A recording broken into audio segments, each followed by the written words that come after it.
Quel accueil incroyable!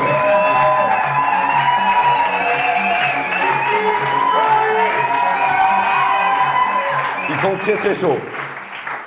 Bonjour à tout le monde. C'est un accueil qui est vraiment fou aujourd'hui que vous me faites. Donc on va faire notre conférence qui s'intitule 13 clés pour booster votre chiffre d'affaires en 2024. L'idée de cette conférence, c'est vraiment de vous donner des éléments qui devraient vous aider à faire de votre année 2024 une belle année et donc une année sur laquelle vous allez faire le chiffre d'affaires que vous souhaitez réaliser en fonction de vos objectifs propres à vous. Je vais commencer cette conférence par une citation. Les opportunités ne se présentent pas, c'est vous qui les créez. On est fin décembre 2023 et c'est vous qui allez faire l'année 2024 une année qui sera une belle année, donc une opportunité ou au contraire une année catastrophique. Et ça sera simplement par rapport à ce que vous allez mettre en place.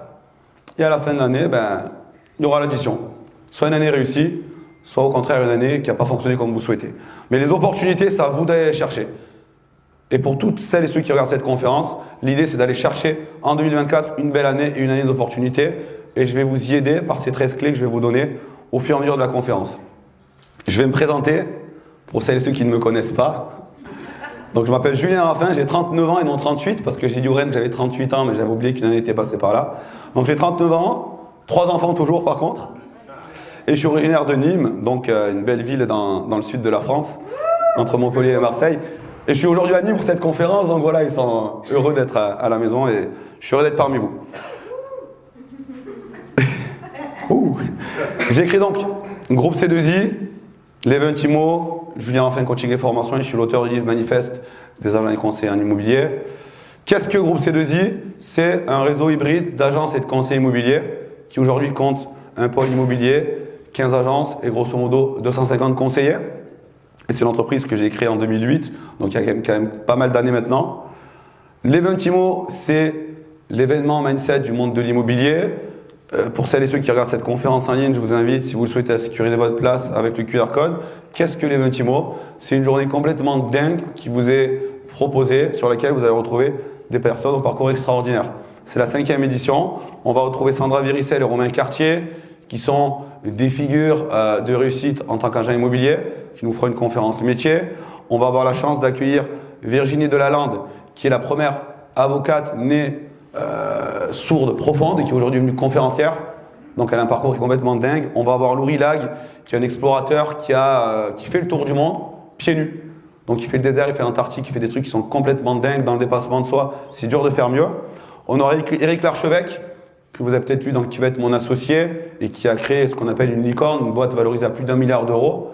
Et on terminera avec Max Piccinini, qui est coach, mentor, entrepreneur, pour nous faire une dernière conférence. L'objectif de cette journée, c'est quoi? C'est vraiment de vous faire passer la journée avec le plus d'énergie et qui va faire que votre mindset, il va être boosté. Et l'une des clés qu'on va voir aujourd'hui, c'est que pour performer, que ce soit en 2024, en 2025 ou en 2050, il faut avoir un mindset de leader. Et cette journée, elle va grandement vous y aider. Et bien sûr, comme chaque Event IMO, on terminera par une belle soirée ensemble.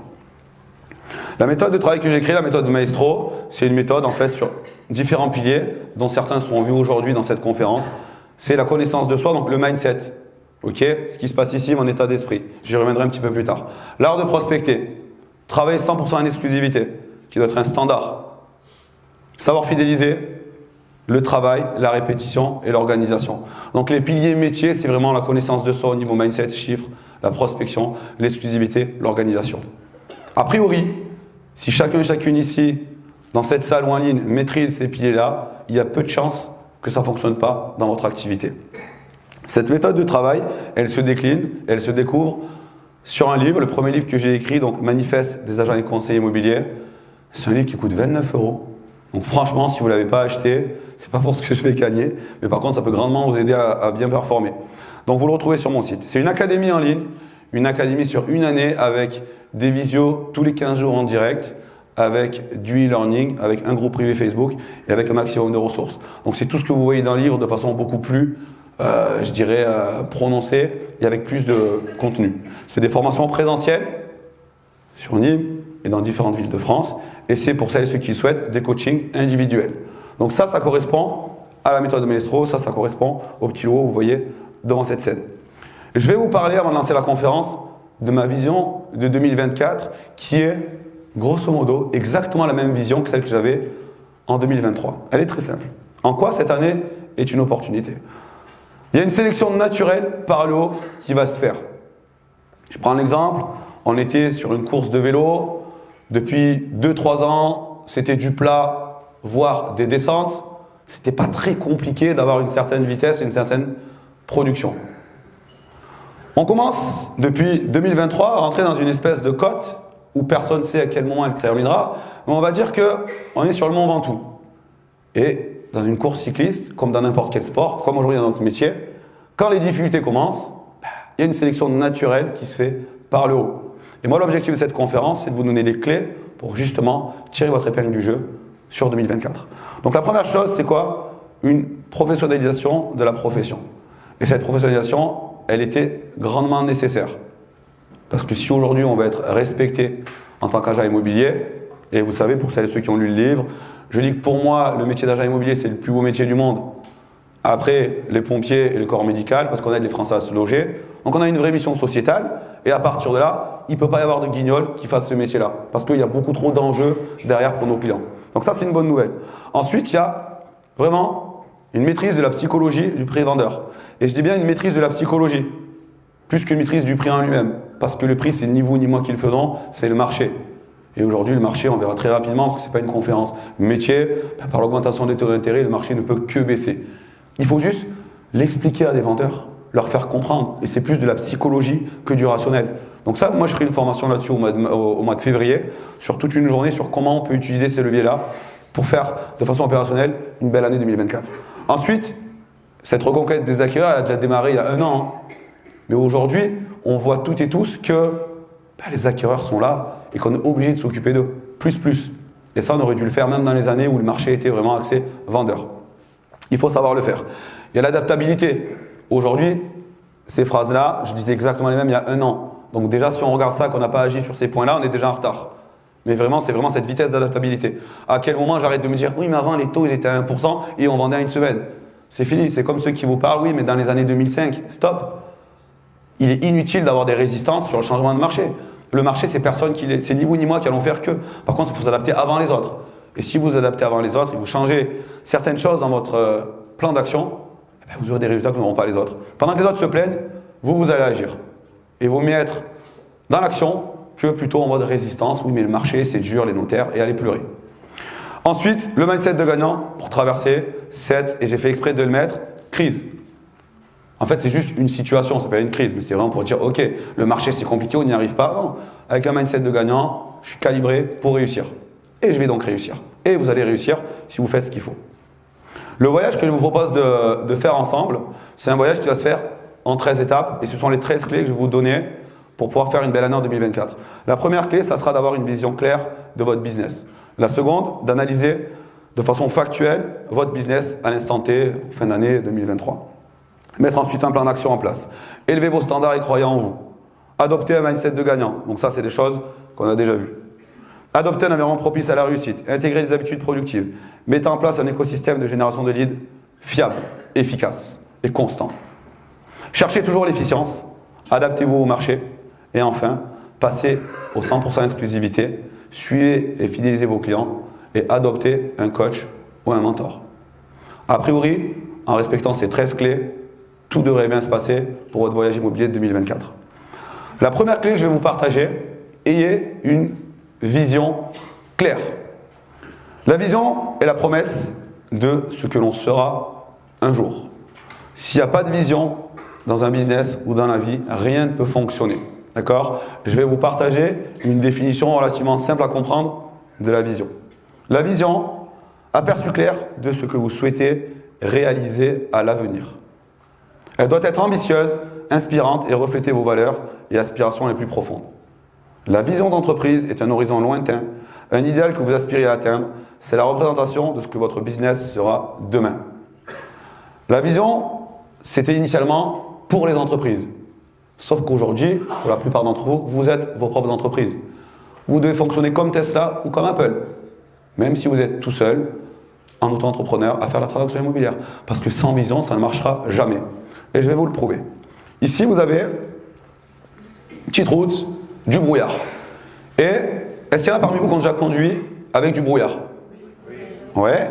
Est-ce que parmi vous, beaucoup ont roulé à 130 km/h quand il y avait du brouillard? À part des kamikazes et Sébastien Loeb, a priori, pas grand monde. Ok? Pourquoi? Parce qu'on n'a pas de vision. Et comme on n'a pas de vision, on ne peut pas aller vite. Parce qu'on ne sait pas où on va. Ici, vous avez même voiture avec une vision claire. Je suis dans ma voiture, autoroute, beau ciel bleu, vision dégagée. Qu'est-ce que je fais? Je roule à 135, 6, 7 en fonction, 5%, j'ai pas mon PV. Mais en fait, je peux être à plein régime par rapport à ce qu'on me dit qu'il est possible de faire en France. Donc si j'ai une vision qui n'est pas claire de mon business, voici ce qui se passe, je ne peux pas foncer.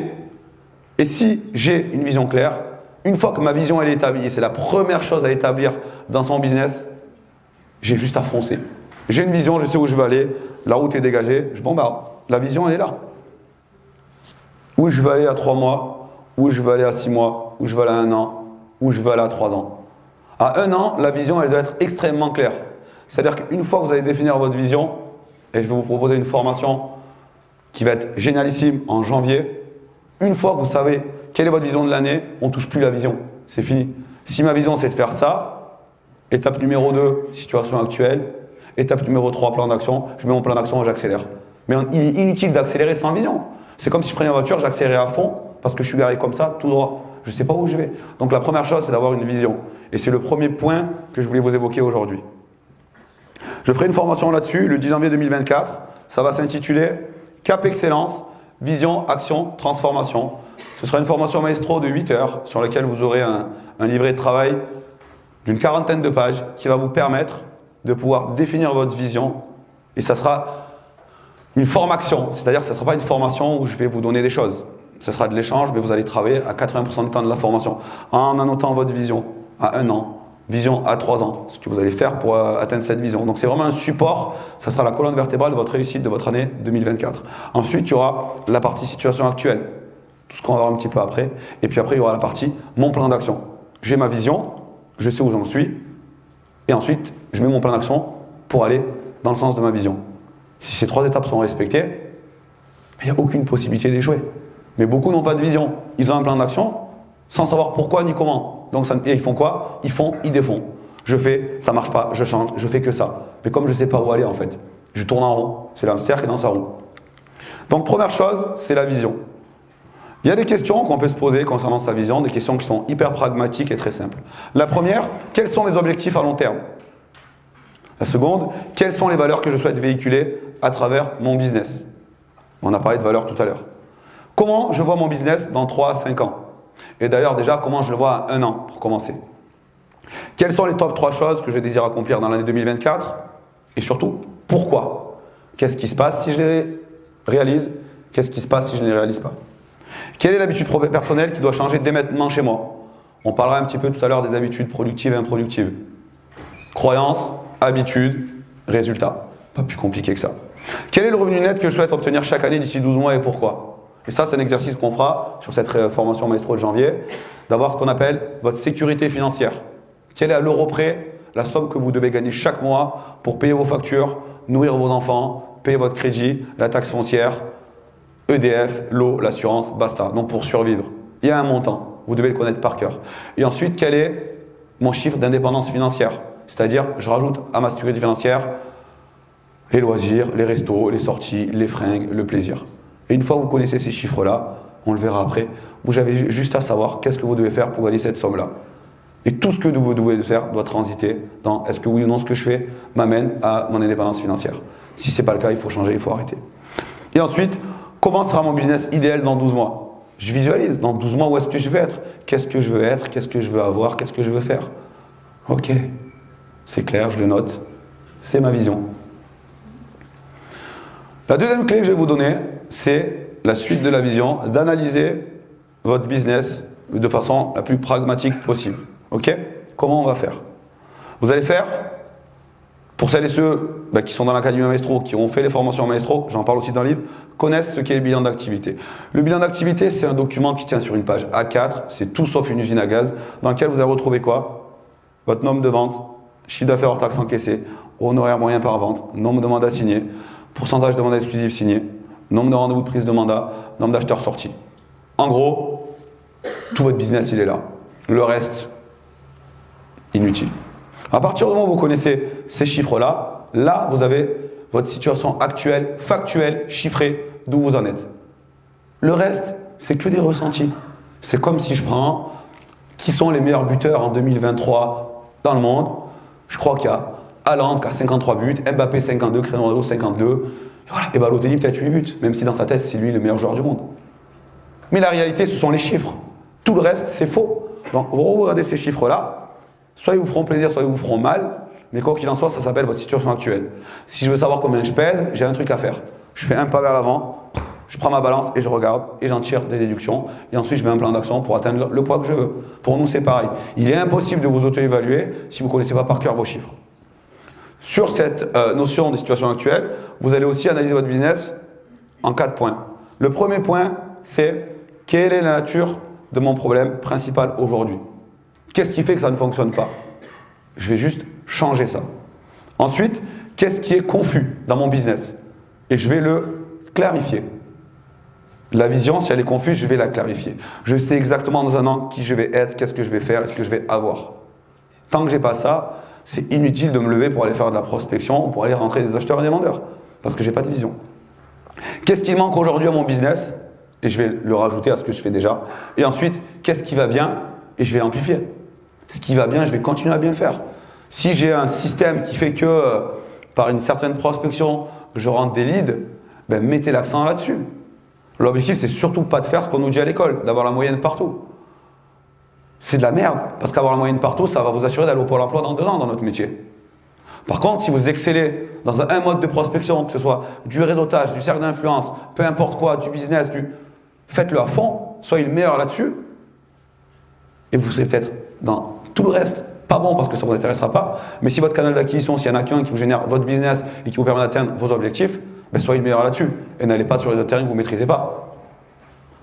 Ensuite, on a l'auto-évaluation et je vous conseille de vous auto-évaluer, et ça c'est un exercice que je fais sur chaque formation. On a une grille d'auto-évaluation sur une dizaine de pages sur chacun des piliers de la méthode de Maestro, donc sur la connaissance de soi, où j'en suis au niveau de mes croyances limitantes, de mon mindset, de mon environnement, tout ça dans la partie mindset. Où j'en suis sur la partie prospection, sur la pige, sur la veille, sur la chasse, sur la prospection téléphonique, sur la prospection machin. Je m'auto-évalue en situation actuelle et ensuite je dis où je veux être à la fin de l'année, dans 1 an, dans 12 mois. Qu'est-ce qui se passerait dans mon business si, admettons, d'une note de 2 sur 10 sur ma prospection téléphonique, je passe à 8 sur 10? Qu'est-ce que ça va engendrer dans mon business? Qu'est-ce que ça va donc engendrer dans ma vie? Et ensuite, qu'est-ce que je dois faire pour passer de 2 à 8 sur 10? Donc on a un truc qui est très facile, on prend ma situation actuelle, où je veux aller, et ensuite comment je vais y aller. C'est pas plus compliqué que ça. Et ça évite surtout d'aller sur des formations ou des choses qui vont jamais vous amener sur les choses sur lesquelles vous souhaitez évoluer.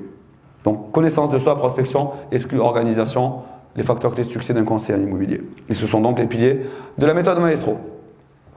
Vous devez aussi avoir une motivation et un pourquoi qui est fort et défini. Je vais vous montrer une petite vidéo. Tout au long de cette conférence, on regardera des vidéos. Il y a 2-3 passages de musique, il y a 4-5 vidéos. L'objectif, c'est de la rendre encore plus vivante que ce qu'elle est et d'avoir des choses qui sont hors immobilier, qui vont tout de suite vous parler et vous dire « Ouais, je comprends la thématique ». Et ce sera très court à chaque fois. Allez, Sanya, on va l'écouter au micro de Joe Rogan.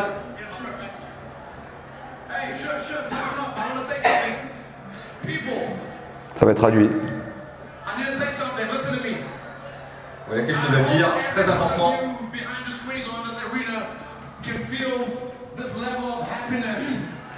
J'espère que ce niveau de joie que je ressens aujourd'hui, j'espère que vous tous, derrière votre écran ou dans la salle, vous le ressentez au moins une fois dans votre vie. Il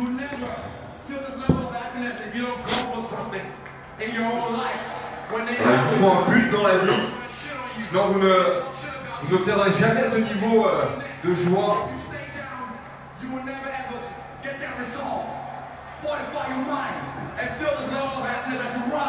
Fortifier votre esprit, donc c'est un message très encourageant, hein, vous l'aurez compris. Israël Adesanya, quand il a fait cette vidéo, enfin, c'était en direct, c'est quand il a repris sa ceinture de champion du monde de sa catégorie. En fait, ça, il nous dit quoi? Il nous dit que, il faut impérativement avoir un but. Mais ce qui est intéressant dans le fait d'avoir un but, c'est qu'une fois que vous avez un but, un pourquoi quelque chose, atteint cette chose-là, vous allez toutes et tous pouvoir connaître un degré de bonheur qui est incroyable. Parce que vous allez courir après quelque chose, et le jour où vous allez l'atteindre, en dehors d'avoir atteint la chose, c'est une satisfaction qui est hyper importante. Son but, c'était de récupérer sa ceinture, il l'a récupérée, il a travaillé pour, à raison peut-être de 8 heures par jour, pendant X mois, il a dû perdre des kilos, le coaching, tout ce qu'ils font, tous ces sportifs, et il l'atteint, et ça crée une satisfaction. Et cette satisfaction, c'est un début de cercle vertueux pour créer la confiance en soi. Et pour dire, si je veux créer quelque chose de vertueux et être un conseiller qui va naturellement attirer à moi les clients et de façon inconsciente qui émanent de moi quelque chose de costaud, j'ai juste à créer des schémas de victoire constamment. Et c'est en ça qu'on verra après sur le mindset, c'est hyper important d'avancer, gratitude interne, victoire, victoire, victoire, victoire, victoire, physiologie d'un gagnant, je suis pas comme ça, et cool, tout se passe bien. Et en plus de ça, j'ai une vision, je l'atteins et je suis hyper content de moi, fier, épanoui. Et je crée un cercle vertueux. D'où l'intérêt à nouveau d'avoir cette vision claire et de savoir où vous en êtes à l'instant T et où vous voulez aller, d'avoir ce pourquoi qui est fort. La troisième clé, une fois que j'ai ma vision, que je sais où j'en suis, c'est la mise en place d'un plan d'action. Et c'est primordial. Ce plan d'action, il va être déjà représenté sur l'entonnoir de conversion. Il n'y a pas plus facile. On part, quels sont les revenus que je souhaite gagner l'année prochaine pour pouvoir avoir la vie que je souhaite. On n'est pas sur une conférence de vie où je vous parle d'une roue de la vie, sur une plénitude pro, perso, loisirs, famille, amis. On fera ça à un autre moment. On est sur quelque chose où votre pro vous permet d'avoir la vie perso souhaitée. Et donc, on va parler de revenus. Parce qu'on ne peut pas être chef d'entreprise et ne pas parler de revenus. Ça n'a pas de sens. C'est grâce à vos revenus que derrière, vous aurez les loisirs et la vie que vous souhaitez. Donc, quel revenu je souhaite avoir en 2024 ? Pour ça, quel chiffre d'affaires je dois réaliser en fonction des taux de reversion de ma structure. Pour ça, je vais multiplier mon nombre de ventes à mes honoraires moyens, donc c'est hyper facile. Pour rentrer un certain nombre de ventes, je dois rentrer un certain nombre de mandats. Je ne vous ferai pas l'offense de vous dire exclusif, parce que c'est un pléonasme, c'est comme monter en haut, mandat exclusif, enfin ça devrait l'être en tout cas. Et pour rentrer un certain nombre de mandats, je dois faire un certain nombre d'estimations. À partir du moment où je mets ici les chiffres correspondants, je sais ce que j'ai à faire. C'est pas plus compliqué que ça. Et toute ma journée, je dois être obsédé par combien d'estimations je dois faire. Et si je dois en faire 4 par mois, tout ce que je fais au quotidien doit aller vers ces 4 estimations que je dois réaliser chaque mois. Donc ça, c'est l'entonnoir de conversion, un document qui est hyper facile à remplir, mais qui est surtout votre guide pour savoir où vous devez aller. Pour ça, vous avez un document, pareil, les documents que je cite sont des documents visibles dans le livre et accessibles pour toutes celles et ceux qui sont dans l'académie ou dans une des formations que j'ai réalisées. Mettez en place votre chemin de réussite. Le chemin de réussite, qu'est-ce que c'est ? C'est cet entonnoir de conversion qui est traduit sur un espèce de plan d'action chiffré sur les revenus souhaités. Pour ça, le nombre de ventes, le chiffre d'affaires à faire, le nombre de mandats à rentrer, votre pourcentage d'exclusivité à tenir, votre nombre de rendez-vous de prise de mandat et on va y rajouter bien entendu le nombre d'acheteurs sortis. Tout se quantifie, tout se mesure. À partir du moment où vous avez la connaissance de ces chiffres-là, vous avez juste à alimenter ce qu'il y a ici et tout le reste va s'alimenter naturellement. Par votre montée en compétences. Vous souhaitez travailler qu'en exclu, il n'y a pas de problème. Venez dans l'académie, vous travaillerez à 100% exclusivité. Vous souhaitez rentrer des estimations, venez dans l'académie, je vous explique comment on prospecte. Et pas les prospections où on vous dit on ne va pas déranger les gens, on ne tape plus aux portes, on n'appelle plus les gens. On se cache, on fait chat GPT, non. On parle d'une vraie relation humaine, de ne pas avoir peur d'aller parler à l'autre. Ok ? Il y a des solutions à tout. Mais avant de mettre en place des solutions, vous devez savoir qu'est-ce que vous devez faire pour y arriver. Vous ne devez travailler au quotidien qu'avec des objectifs SMART. À chaque fois que vous allez vous fixer un objectif ou donc une tâche à réaliser, il faut respecter toujours ces étapes-là. Le S, de simple et spécifique. Ça veut dire que l'objectif SMART, un enfant de 8 ans doit être capable de le comprendre. Si je dis un objectif qui est déjà difficilement entendable et compréhensible, je ne vais jamais l'atteindre, trop compliqué. Donc le S, simple et spécifique. Le M, mesurable, assorti d'un indicateur qu'on peut quantifier systématiquement. Dans un cas d'objectif SMART, je vous dis n'importe quoi, je dois perdre 3 kilos avant le 31 décembre. J'ai une notion de simplicité, tout le monde comprend ce que c'est l'unité kilogramme, tout le monde comprend que c'est mesurable, c'est 3 kilos, c'est temporellement défini puisque j'ai une date qui est une deadline du 31 décembre et c'est réaliste que perdre 3 kilos en 16 jours, ça va. Ok ? Ensuite, accepter, attirant, fixé par moi-même ou alors en collaboration avec mon N+1, R de réaliste, atteignable selon mes ressources, compétences et motivation. Et ensuite, temporellement défini, toujours avec une date butoir. À chaque fois que vous allez vous fixer un objectif, et ça c'est pareil dans cette formation de janvier, tout le temps, vous allez vérifier si c'est SMART ou non. Vous mettez votre objectif et vous cochez est-ce que c'est S, M, A, R, T. Et à un moment donné, au bout d'un mois ou 2 mois de pratique, tout ce que vous ferez sera SMART. Parce que sinon, c'est quoi l'objectif? Ouais, mon objectif, Julien, moi, c'est demain, je vais prospecter. Est-ce que je vais prospecter est un objectif SMART? Je vous écoute. Non. Je vous écoute. Non. Je vous entends mal? Non. Ok, pourquoi c'est pas SMART, je vais prospecter? Parce que c'est ni mesurable, ni temporellement défini, ni quantifié. Il n'y a rien. Je vais prospecter, ça ne veut rien dire. Par contre, demain, Julien, je m'engage à aller taper à 15 portes, à parler avec 15 propriétaires vendeurs dans la rue Victor Hugo, avant demain 18h, cool. Objectif SMART. Ça change tout. Parce que celui qui dit je vais prospecter, qu'est-ce qui se passe? S'il sort de son agence, qui fait un pas dans la rue, ou qui dit bonjour à quelqu'un, il a prospecté, techniquement parlant. Je vais maigrir pour demain. Ok, je ne vais pas manger de la journée, je vais courir un petit peu, transpirer, perdre 10 grammes, objectif atteint. Mais la question est de savoir, est-ce que l'objectif que je me fixe m'amène à ma vision? D'où l'intérêt d'avoir cette vision et ces objectifs tout le temps SMART. Refusez d'avoir des objectifs qui ne sont pas SMART, de vous les fixer vous-même ou de les faire fixer par quelqu'un d'autre. Hyper important. Et ces objectifs, vous allez vous les fixer sur journée, semaine, mois, trimestre, semestre, année. Et tout ça, c'est votre vision qui se décline en objectif. Tout simplement. Une tâche doit commencer par un verbe d'action. La clé numéro 4, c'est en fait une double clé. Élevez vos standards et croyez en vous. Ce sont deux choses différentes, mais qui vont aller ensemble. Stop à la médiocrité. Stop à la moyenne. Stop au très bon. Et visons l'excellence. L'excellence qui fait partie de notre code de valeur. C'est le code de valeur de Maestro, c'est l'excellence. Si je fais une conférence pour faire une conférence médiocre ou moyenne, franchement, fermez vos ordi, allez prospecter, vous avez mieux à faire. On doit viser l'excellence. Si on a un standard qui est élevé d'excellence, on fera des prestations excellentes. L'objectif n'est pas d'avoir des objectifs hauts, des standards hauts. Refusez la médiocrité. Quand quelqu'un me dit « Ouais, mais moi, je n'ai pas besoin de faire des photos pro, de faire ça, ça, ça pour vendre le bien. » La question n'est pas de vendre le bien. La question est quelle expérience tu vas faire vivre à ton client. Est-ce que j'ai besoin dans ma conférence de mettre des vidéos, des sons, une entrée comme ça? Je n'ai pas besoin de le faire. Mais la finalité entre c'est une très bonne conf et c'est une conf excellente, c'est tout le détail que vous allez faire. Bien entendu qu'il y a des biens, on est d'accord. Un bien au prix du marché, vous le mettez sur le bon coin avec des photos dégueulasses des toilettes et 12 fautes d'orthographe, vous le vendrez quand même.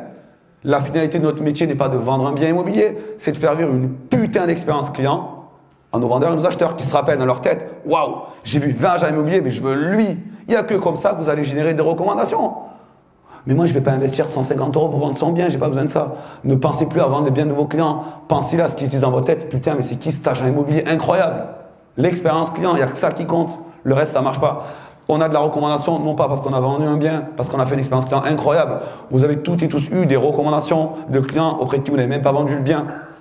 Mais vous leur avez fait vivre une belle expérience client. Donc soyez obsédés par l'excellence dans tout ce que vous faites, dans tout votre process de vente, de découverte, humain, technique. Tout ce que vous faites doit être excellent. L'ennemi de l'excellence, qu'est-ce que c'est? Le bien. Je fais bien les choses. Le bien, c'est la moyenne. L'excellence, c'est la mention très bien. Visez l'excellence constamment. Soyez obsédés par l'excellence. Et il n'y a que dans l'excellence qu'on obtient des super résultats. Mon standard, s'il est là, j'aurai des résultats là. Si mon standard, il est là, j'aurai des résultats là. C'est quoi mes résultats? Ce sont mes revenus. Mes revenus, c'est quoi? La qualité de la vie que j'offre à mes enfants. Donc, je n'ai pas le droit d'avoir des standards médiocres. Parce que si les standards médiocres, j'aurais des résultats médiocres, des revenus médiocres, et je ne serais même pas foutu d'acheter des cadeaux de Noël dignes de ce nom à mes enfants à Noël.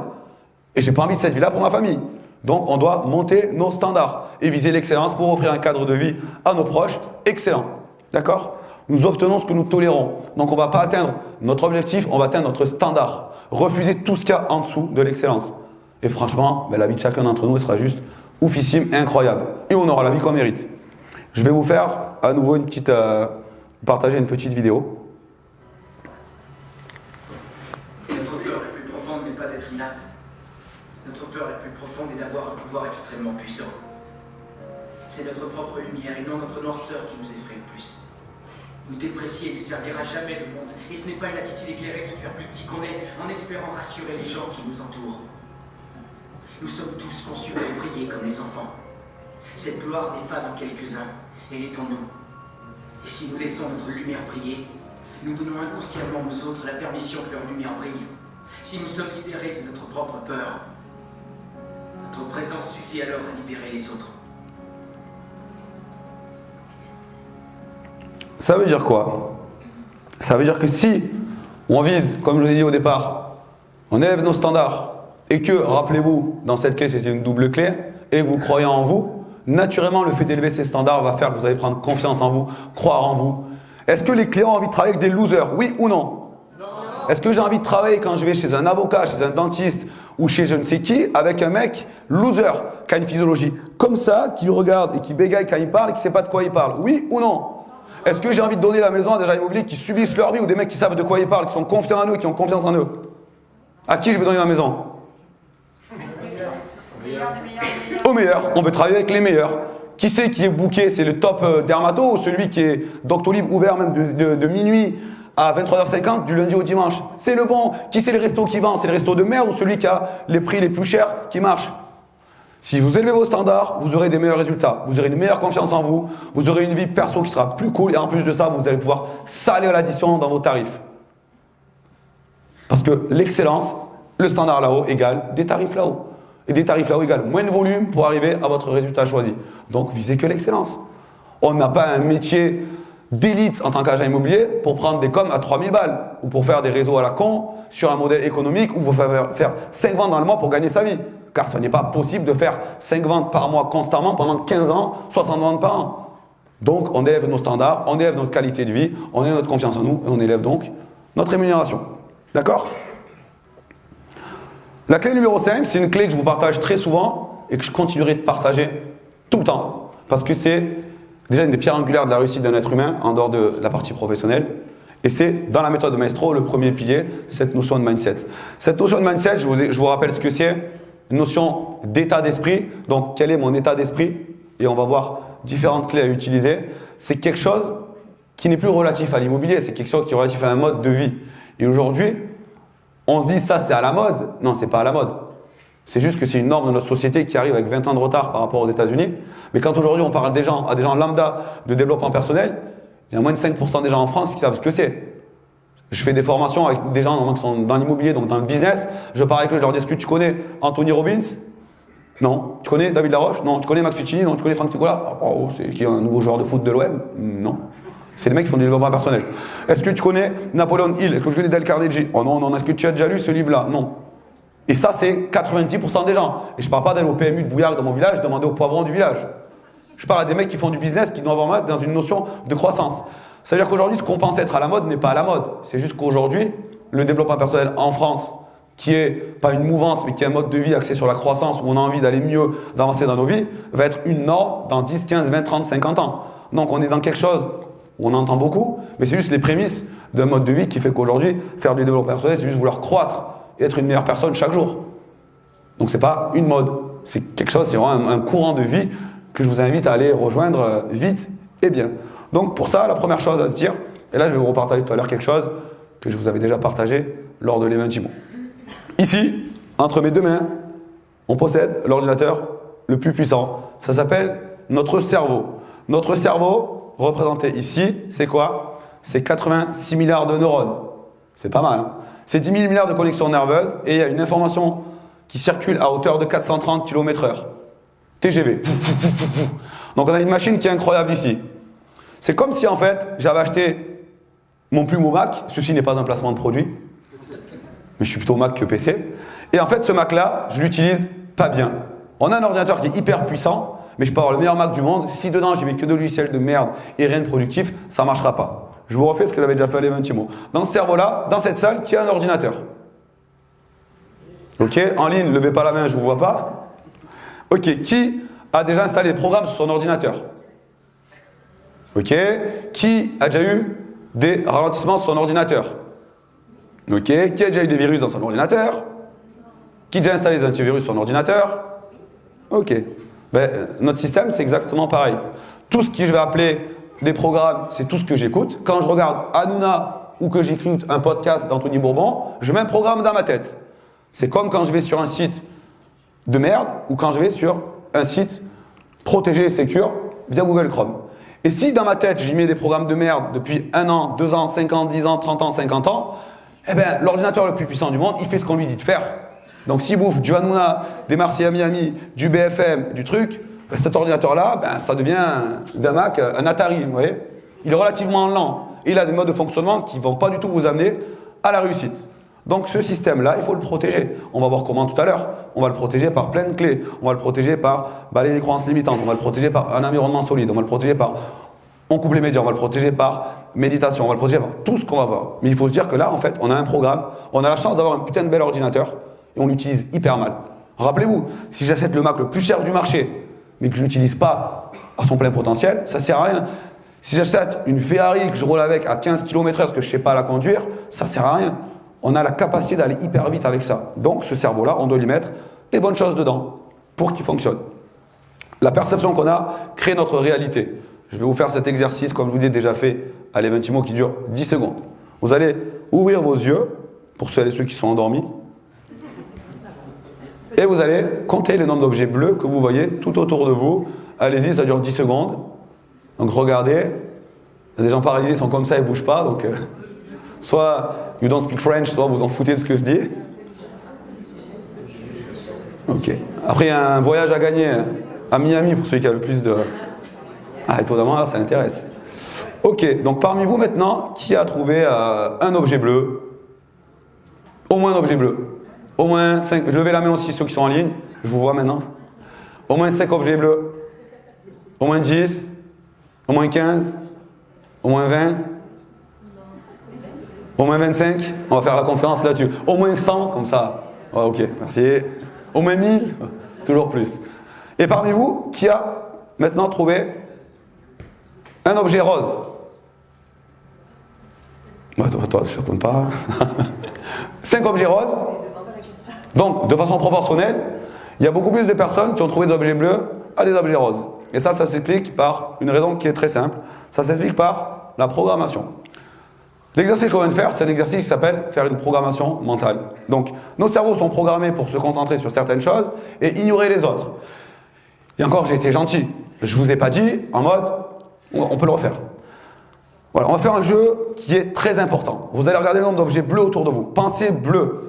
Ok? Est-ce que vous voyez le bleu là? Réfléchissez bleu. C'est hyper important. Réfléchissez bleu. Voyez bleu, vous avez 10 secondes. Combien d'objets bleus? Là, c'est une belle programmation. Ça veut dire que là, je vous fais courir comme un chien à qui on envoie un os. Ok. Combien d'objets roses? Personne ne lève la main. Si chaque matin, quand on se lève, on se dit putain, c'est une journée de merde, ou pour notre thématique du jour, 2024, ça va être compliqué, c'est compliqué, c'est compliqué, c'est compliqué, effectivement, 2024 sera compliqué. Vous vous programmez à faire une année compliquée. Si maintenant vous vous dites 2024 ça va être une belle année parce que j'ai une vision, je sais où j'en suis et je sais où je vais aller et comment je vais aller, ce sera une belle année. Et c'est qu'une question de choix. Est-ce que vous avez envie d'avoir la vie en bleu, et vous verrez la petite référence pour finir la conférence, ou est-ce que vous voulez voir la vie en rose? 2024, vie en rose. Donc, alors le bleu c'est sympa aussi, mais c'est pas l'objet du jour, on n'est pas dans une conférence sur les couleurs. Mais réellement, c'est ma programmation. Vous vous programmez chaque matin, quand je me lève du lit, je mets mon pied et dis putain, ça va être une journée de merde. Je me programme à vivre une journée de merde. Si je me lève le matin en me disant waouh, j'ai une belle journée, on va kiffer, il y a une conférence, c'est top, c'est cool, il y a de l'échange, et bien chaque journée, j'ai une belle journée. Et donc, je me programme constamment, c'est une journée de merde, j'avais raison. Putain, 14h, vivement que j'aille me coucher. Ah ouais, je suis constamment avec mes lunettes bleues et on va assimiler aujourd'hui les lunettes bleues à la loose, c'est compliqué, aux lunettes roses, le bonheur, tout va bien. Et constamment, je mets mes lunettes bleues. Personne ne me dit de mettre mes lunettes bleues, je les mets constamment. C'est dur, c'est la crise. Et j'alimente mes lunettes bleues par BFM, enfin, par les médias, on va pas faire de pub, et par l'environnement néfaste, et par tous nos comportements néfastes, par nos croyances limitantes et par nos habitudes non productives. Tout ce qu'on va voir après dans cette conférence. Donc, c'est un choix de dire c'est une belle journée, c'est une opportunité. On a toutes et tous ici, en ligne et de façon présentielle, 50 raisons de dire que c'est une belle journée. Il fait beau, on a de l'oxygène, tout va bien, on va bien manger à midi. Il y a plein de trucs cool, il faut juste les regarder. Et c'est une question de choix. Donc là, vous choisissez la vie en bleu ou la vie en rose. À vous de voir ce que vous souhaitez. Mais c'est une question de choix, de perception, et c'est vous qui ferez de ce qui se passe quelque chose de bien ou de pas bien. On doit comprendre toutes et tous la puissance d'un mindset fort, à nouveau je vous répète, d'un état d'esprit fort et positif dans notre quotidien. À titre personnel et ensuite pour un entrepreneur et un agent immobilier. À titre personnel, ça va déterminer notre perception de nous-mêmes. Tout à l'heure je vous ai parlé de la confiance en vous-même. Les personnes qui ont un mindset fixe, ils n'ont pas confiance en eux en général. je suis pas un croissant, donc je vais jamais évoluer. De toute façon, je suis nul, j'arrive à rien. Ok. C'est pas cool, c'est pas une belle vie ça. Ça favorise les relations positives. Le positif attire le positif. Une personne positive attire déjà elle des gens positifs. Et vice versa. C'est pour ça qu'il y a des clubs de dépressifs. Et c'est pour ça qu'il y a des clubs de gens qui kiffent, qui réussissent dans les masterminds. Eh oui. Est-ce qu'un mec avec un bon mood, il a envie de traîner avec des mecs qui se plaignent toute la journée? Moi, un mec qui se plaint, je dis next. Va faire chier d'autres gens, tu m'intéresses pas. Même pas, tu me parles en fait. Rien que je te vois, j'ai envie de remettre mes lunettes roses là. Non, les bleus, pardon. Donc du coup, c'est hyper important. Le positif n'attire que le positif. Et vous regardez des conversations entre groupes, c'est hyper drôle. Quand il y a du négatif, c'est qui c'est qui a la situation la pire? Ben moi, mon mari m'a fait ça. Moi c'est encore pire. Moi, ma boîte elle va fermer. Ah ben moi, mon mari il est mort. Ah moi, mes enfants, je les ai tués. Oh, ça va, il y a pire que moi. Voilà la France en 2023. Toujours quelqu'un de pire. Ah ben c'est sûr, quand on regarde BFM, on se dit que finalement notre vie elle est pas si merdique que ça. Mais ça, c'est regarder vers le bas pour se conforter. Et c'est pas du tout viser les standards d'excellence. Par contre, des personnes qui se tirent mutuellement vers le haut, moi, avec bienveillance, et pas non pas avec de l'ego, moi j'ai fait ça, ben, tu pourrais faire ça, on s'entraîne et on avance vers le haut. Donc ensuite, ça va influencer notre attitude face à l'échec. Celui qui a un mindset fixe va se dire de toute façon, si j'échoue, c'est mort. Celui qui a un mindset de croissance, l'échec c'est une belle école pour la réussite. J'essaye, ça n'a pas marché, je refais jusqu'à ce que ça fonctionne. Et ça change tout en fait. Ça va permettre aussi d'avoir un impact sur notre motivation, notre détermination. Est-ce que celui qui se lève avec un monologue intérieur qui dit c'est difficile, qui verbalise c'est difficile et qui a la physiologie du c'est difficile, a une motivation et une détermination à toute épreuve? Je me lève le matin de mon lit, je vais faire une conférence aujourd'hui, je vais tout déchirer. Ou alors, je fais une conférence aujourd'hui, je vais tout arracher, j'ai la patate, je kiffe, c'est le truc que j'aime faire le plus sur terre. J'ai travaillé pour la faire dans le fond, dans la forme. J'ai mis des références que j'aime, j'ai mis une musique que j'aime, il y a des gens souriants qui sont devant moi, qui sont beaux, qui sont belles, des gens qui sont chauds chez eux. Est-ce que je kiffe? Est-ce que j'ai la physiologie d'un mec qui est chaud là? Tout de suite. En un claquement de doigts, juste parce que ma physiologie a changé. Est-ce que je peux être malheureux si je me mets à sourire tout seul comme un con? Et essayer d'être malheureux en souriant, ça marche pas. Donc si je me mets à rire tout seul comme un con, j'emmerde tout le monde dans ma voiture si je souris. Parce que soit je souris, je suis heureux, soit je vais péter un plomb parce que les gens sont trop lents. Et du coup, en fait, je me mets à sourire, je vais rigoler tout seul. Et étonnamment, faites-le l'exercice, pas maintenant, sinon on va tous nous envoyer à l'asile. Mais chez vous, tout seul, sans que personne vous voit pour commencer. Et vous verrez que juste en souriant, en explosant de rire pendant 20 secondes, tout de suite, la physiologie, elle change. Donc, ma motivation, ma détermination, elle est faite par rapport à ce mindset de croissance. Ensuite, ça influence notre santé physique. Et il est prouvé qu'il y a un maximum de maladies chroniques qui sont générées à cause notamment du stress, à cause de toutes ces choses-là. Et ensuite, ça va affecter notre santé mentale. Ok? Au niveau d'un entrepreneur, toujours la persévérance face à l'échec. Et on sait que quand on est entrepreneur, dans l'immobilier, on aura des échecs. Il faut être à l'aise avec l'échec. Il y en aura, il y en a eu, il y en aura encore plein. Mais tant qu'on apprend dans l'échec, tout va bien. Il y a une gestion du rejet qui est différente. Moi, vous savez, si tu me dis non, j'entends jamais non. Hein. J'entends non, pas encore. Et je vais continuer jusqu'à ce que j'ai un oui. Parce que je ne tolère pas de ne pas avoir de oui. Et si avec mes clients, je fonctionne en me disant « Ah ben bon, j'ai fait une session de pige. Il m'a dit non il y a 6 mois. » Ben ouais, il y a 6 mois. Je ne l'ai pas rappelé depuis parce qu'il m'a dit non il y a 6 mois. Est-ce que vous pensez que ces gens comme ça, ils réussissent? Moi, si tu ne m'as pas dit non dans les 5 derniers jours, je vais réessayer. Jusqu'à preuve du contraire, ça fonctionne avec tout le monde, pour tous les secteurs du monde. On aime les gens persévérants. Parce qu'en France, les gens ne sont pas persévérants pour 99% d'entre eux. Au premier non, j'aimerais avoir ça. Non, c'est pas possible. Moi, je l'écris dans mon livre. Mon fils, pour ça, il est trop fort. Il veut, il a. Il me rend dingue, il lâche pas l'affaire. Il fait le choix des solutions alternatives. Dans le bouquin, j'écris Léo, papounet, je veux une glace. Non, pas de glace. T'inquiète, j'en prendrai pas une ce soir. Bon, papounet, ok, j'en prends qu'une. Papounet, bon, à la fraise ou à la vanille. Il me fait tous les trucs en fait. Le choix, le machin et tout. Bon, papounet, allez. Je prends même 2 glaces. Tu m'as fatigué. Il lâche pas l'affaire. Et il obtient beaucoup plus que s'il disait papounet, une glace, non, il s'arrête. Et la difficulté dans l'éducation de mon fils, c'est de me dire aujourd'hui, il a un truc qui peut réussir dans la vie, c'est le fait qu'il a jamais rien, tout en devant respecter le cadre d'un adulte. Mais pourquoi les gens, la plupart du temps, ils ont peur de demander les choses? Ah, je pige pas, j'ai peur du rejet. Je tape pas aux portes, j'ai peur du rejet. Je vais pas parler à quelqu'un pour chercher une opportunité, j'ai peur du rejet. Parce qu'en fait, pendant toute leur éducation, dès qu'ils sont nés, à partir de leurs 3 ans jusqu'à leurs 20 ans, oh non, t'arrêtes. Je t'ai dit non une fois, la deuxième, tu prends une tarte. Et ouais, ben, qu'est-ce qu'on assimile notre système de croyance? Ben, en fait, j'assimile qu'à 39 ans, quand je vais aller parler à quelqu'un, ben, en fait, je vais avoir peur du rejet. Et ça va me renvoyer à tout ce que j'ai vécu en rejet de mes 3 ans jusqu'à hier, quoi, mes 38 premières années de vie. Donc, du coup, hyper important. Mindset de croissance, je m'en branle que tu me dises non. De toute façon, on sait qu'on est dans un proportionnel. En prospection, plus j'ai de non, plus j'aurai de oui. C'est mathématique. Donnez-moi des noms, j'aurai des oui. Mais je suis à l'aise avec ça. Et pour les 20 mots, pour booker les gens, pour avoir 6 mecs sur scène, j'ai 99 non. C'est pas grave. Parce qu'à un moment donné, j'aurais mis 6 personnes sur scène, toute la ville des 20 mots. Et croyez-moi qu'il y a beaucoup plus de non à ces gens-là que Monsieur Dupont qui vend son bien à Chambéry sur le bon coin. Parce que c'est plus dur de les trouver. Mais c'est juste une question de persévérance. Ensuite, on continue. Des perspectives positives. Mindset de croissance, la vie est belle, 2024, la vie en rose. Et je me dis pas, ça va être compliqué, les taux, ça on le sait. Ça c'est l'événement, il est neutre. À nous après d'en faire quelque chose. J'ai une gestion du stress qui est différente. J'ai une vision à long terme parce que je me dis, ok, on est dans une cote, je reprends l'analogie du début, mon Ventoux. Mais ce qui est sûr, c'est qu'à un moment donné, quand je vais atteindre le sommet du Mont Ventoux, ça va descendre.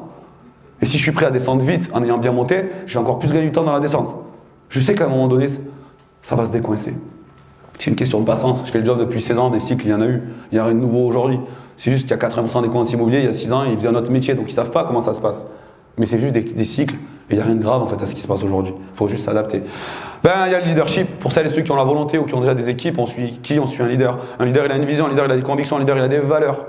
On ne suit pas quelqu'un qui dit je ne sais pas où on va. Vous êtes sur un bateau avec un commandant. On va où? Je ne sais pas.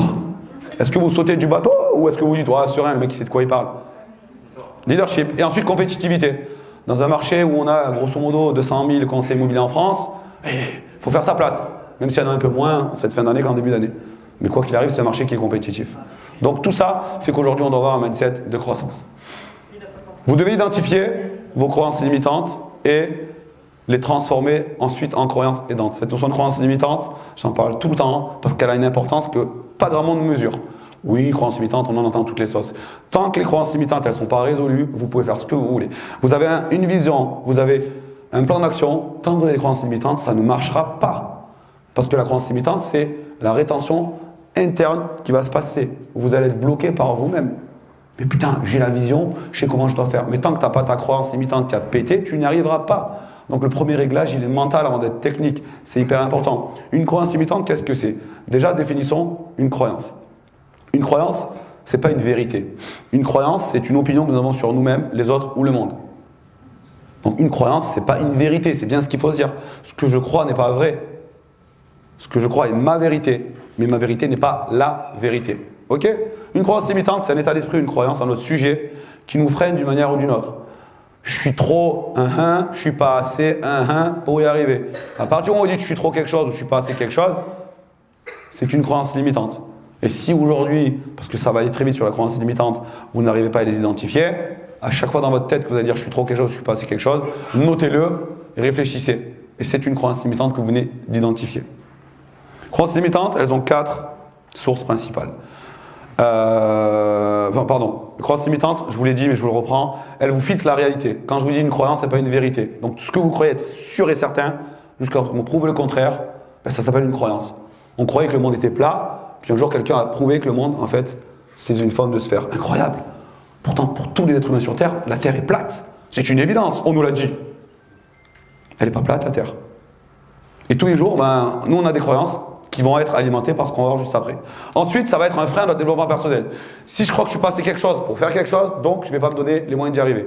Et donc, je ne vais pas jamais me fixer des standards là-haut, j'aurai jamais une vie là-haut et jamais des revenus là-haut. Donc ça va me freiner. C'est un poison, c'est un boulet. La croyance limitante, vous voyez là comme un putain de boulet, comme les Dalton accrochés à votre pied, qui vous fait marcher hyper doucement. Ok? Ça va être un obstacle sur le chemin de la réussite et de l'épanouissement. Et ensuite, ça va vous faire respecter de façon totalement inconsciente, vous ne le verrez pas, des barrières mentales qui vont faire que vous n'atteindrez jamais votre plein potentiel, même si vous avez la belle vision qu'on a vue tout à l'heure au début de la conférence, avec le ciel bleu et les 130 km/h. Vision plus croyance limitante égale, c'est comme si j'avais une vision avec le brouillard. J'avance pas. J'ai des boulets qui font que j'y arrive pas. Et donc, comment elles arrivent ces croyances? Par 4 choses. Première chose, éducation, enfance. Papa, maman, grand frère, grande sœur, mamie, papy, les profs, les éducateurs. Toutes les personnes que nous avons fréquentées de nous 3 à 20 ans, le plus. Avec les discours qui nous ont martelés. Tu n'y arriveras pas parce que de toute façon, c'est pas fait pour toi. Imaginez-vous, si on vous dit une chose pendant 10 ans de votre vie tous les jours, ça rentre. C'est le programme malveillant dont je vous parlais sur l'ordinateur tout à l'heure. C'est grave. Des fois, c'est fait avec bienveillance de la part de nos parents. Ils ne savaient pas. Mais ils nous ont mis dans la tête des virus. À nous de les trouver, détecter grâce à l'antivirus, croyance limitante, et de le résoudre par une croyance aidante. Ensuite, c'est grâce ou à cause, on va dire, via les expériences personnelles, les événements vécus. Un événement qui vous a profondément marqué, ou alors une série d'événements qui a priori n'avaient pas d'importance, mais vécus de façon répétitive, qui ont fait que vous avez assimilé une croyance à, je sais pas, le fait de parler en public, parce qu'une fois en classe, je me suis fait prendre pour un con par toute la classe en CM2. Une fois ça m'est arrivé, et bien en fait je vais avoir un rejet 30 ans après du fait de parler en public. Parce que tellement que cet événement vécu, il a été pour moi violent et douloureux, notre système est fait, notre cerveau nous protège constamment de la douleur. Et donc il a assimilé le fait de parler en public devant des gens à de la douleur. Et en fait, 30 ans après, avec mon corps de mec de 39 ans, j'ai encore dans ma tête, si j'ai pas réglé ce problème-là, cette croyance que la douleur égale parler en public. Donc je suis obligé de régler, on va dire, mon passé sur tout ça pour avancer. Parce que j'ai 50 ans ou 8 ans, dans mon système de croyance, je suis l'enfant de 8 ans qui va être devant la classe et qui va être ridicule et qui va se faire, tout le monde va se moquer de lui à la récré. Voilà comment on crée des croyances limitantes par rapport à un événement vécu. Après l'environnement, je vous parlais de l'environnement et de la qualité et de l'importance d'avoir une qualité d'environnement au quotidien. Et il y a les médias qui sont véhicules number one, c'est les Maserati des croyances limitantes. Alors c'est sûr que si vous regardez les médias et que vous avez des gens négatifs autour de vous, il sera difficile d'avoir un mindset de croissance. Mais personne ne vous a dit d'allumer les médias et personne ne vous a dit de garder des gens nocifs autour de vous. Question de choix. Exemple de croyance limitante. Les autres sont meilleurs que moi, je ne suis pas assez doué, j'en suis pas capable, l'argent ce n'est pas pour moi, je ne suis pas assez intelligent, je suis trop vieux ou trop jeune, je ne ferai jamais partie des meilleurs, je n'ai pas le droit d'être riche, je ne réussirai jamais à travailler qu'en exclusivité. Il y en a autant que de personnes dans cette salle. Je vous montre une petite vidéo qui est magnifique. Sont nombreux et variés. Mais chacun de nous, on a un ou deux qu'il préfère. Monsieur Chanton, par exemple. T'as de la chance de pouvoir aller au cinéma. Parce que moi, avec Adélaïde, T'as pas de babysitter? les bonnes babysitters ne courent pas les rues. J'en connais une dièse, si tu veux. Je remercie, mais de toute façon, c'est trop cher. Il suffit de laisser le bébé à tes parents. J'aimerais bien, mais sans lui, tu ferais mal. Il s'agit de surveiller pendant qu'il dort. T'as demandé à tes parents de venir chez toi. Ouais, c'est vrai. Oui, mais je suis sûr que ça les embêterait. Qu'est-ce que ça te coûte de demander? Je connais la réponse. Bon, si tu préfères pas aller au cinéma... Je te l'ai dit, c'est pas si simple. T'es marrant. Monsieur Chanton présente un problème, fait croire qu'il est à la recherche de solutions, et dès qu'on lui en propose, il s'ingénie à les dénigrer les unes après les autres. Dans mon métier, on donne un nom aux jeux psychologiques. Oui, mais je suis sûr que ça les embêterait. Oui, mais c'est pas facile. Oui, mais tu oublies que... Oui, j'aimerais bien, mais je ne suis pas si sûr. Oui, mais est un des jeux les plus pratiqués sur cette planète. Petite pause sincérité. Qui parmi vous s'est reconnu dans cette personne? On a dit sincérité. Ok. Putain, s'il y avait une cage, je tire sur tous ceux qui disent plus 3 fois oui mais en formation. En formation, quand j'ai quelqu'un devant moi sur une journée qui me dit 3 fois oui mais, j'ai l'intime conviction qui depuis maintenant 16 ans se vérifie à chaque fois que ce mec-là échouera dans l'immobilier. Et très souvent, il échoue dans l'immobilier. Oui mais x 3 égale game over. Parce que celui qui dit oui mais, c'est une victime qui cherche constamment des excuses. Oui mais sur mon secteur, il y a le meilleur mandataire de France. Oui mais sur mon secteur, la plus grande agence ceinture 21 de France. Oui mais sur mon secteur, on ne travaille pas en exclusivité. Oui mais sur... Oui mais, excuse. Et pourtant, on finira cette conférence par vous êtes 100% responsable. À chaque fois que vous dites oui mais, vous êtes en train de vous mentir. Oui, virgule, et c'est autre chose. Mais le oui mais moi je peux pas parce que oui mais moi j'ai des enfants, oui moi, mais tout le monde a des excuses. À nouveau, quelle est votre vision, quel est votre pourquoi? Et en fonction de votre vision et de votre pourquoi, vous verrez qu'étonnamment, il n'y a pas de oui mais. On a fait un exercice hier en formation. Je leur ai dit on va faire un truc très simple. Dans cette salle, on va dire on va prendre un chiffre très facile. Si chacune d'entre vous, je lui, avec votre accord, mais votre accord est arrivé tout de suite parce que je vais vous dire, tu vas faire 100 000 € en taxes l'année prochaine. Quel que soit votre état actuel. Si je vous dis ça et que on se revoit l'an prochain sans avoir rien dit d'autre, chacun en fonction de son degré de motivation et de son pourquoi aura atteint ou pas l'objectif.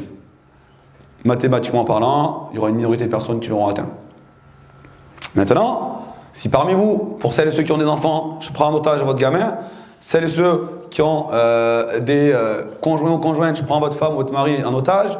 Celles et ceux qui ont des parents, je prends vos parents. Et pour les autres, je prends votre chien ou je ne sais pas ce que vous autres, doudou en otage. et que je lui mets un pistolet sur la tempe, je lui dis voilà mon grand, l'équation elle est très simple. Si au 31 décembre 2024, t'as pas fait 100 000 € de taxe de chiffre d'affaires, je tire. Qui dans cette salle ne fera pas 100 000 € de taxe de chiffre d'affaires? Personne, étonnamment. Tout des questions que de motivation, de pourquoi. Quand t'as pas le choix, tu réussis. Et en fait, il faudrait faire ça. Pendant 1 an, je prendrai en otage tout le monde. Je m'en occuperai bien, on ferait des petites soirées et tout, cool. Mais du coup, si on prend notre femme, ça nous laisse plus de temps après pour... Ah, après, on va pas rentrer dans ces débats-là, monsieur, mais...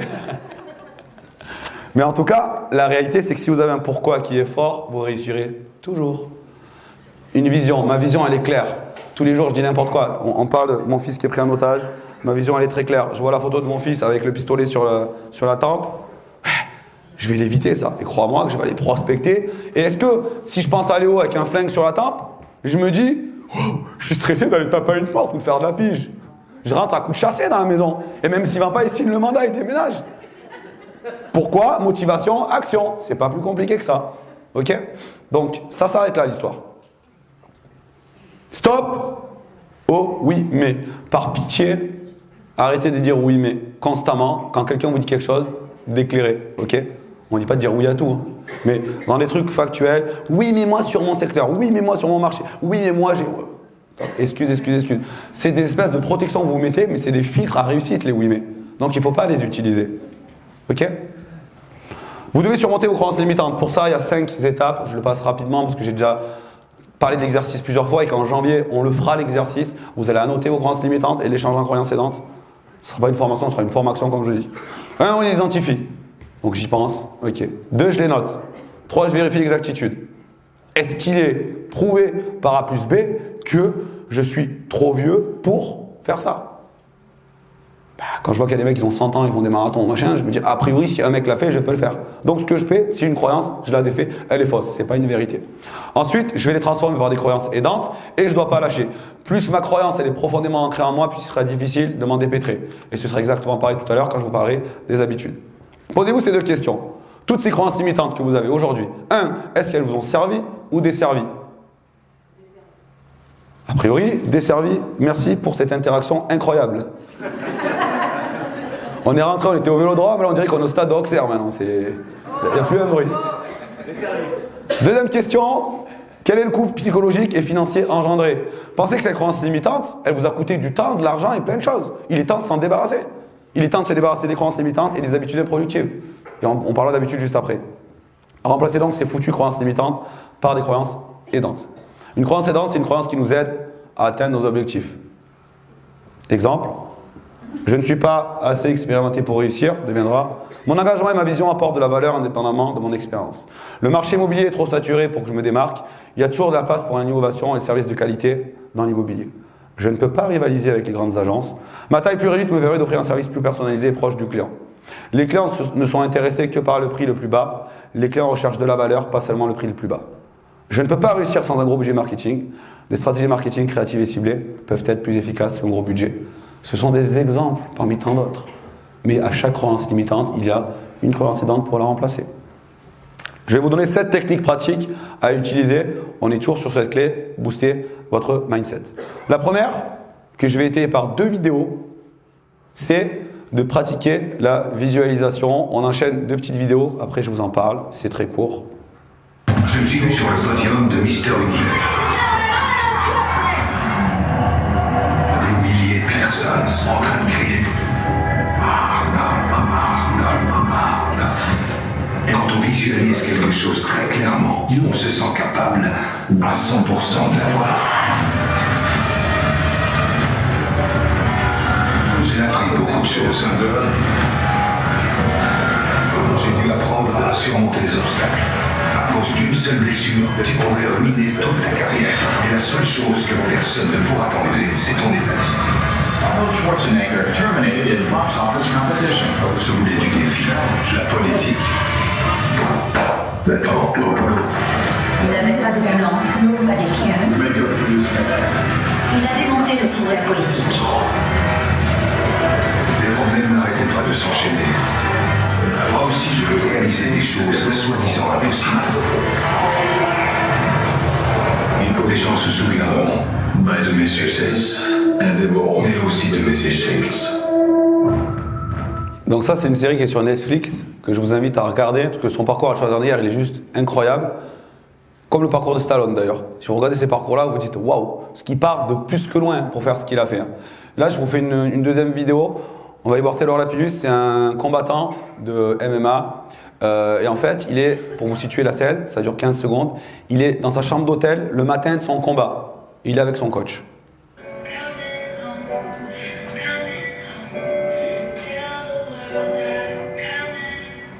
Respire, inspire fort 3 fois. Et quand tu ouvres les yeux, la victoire devant toi. Bon.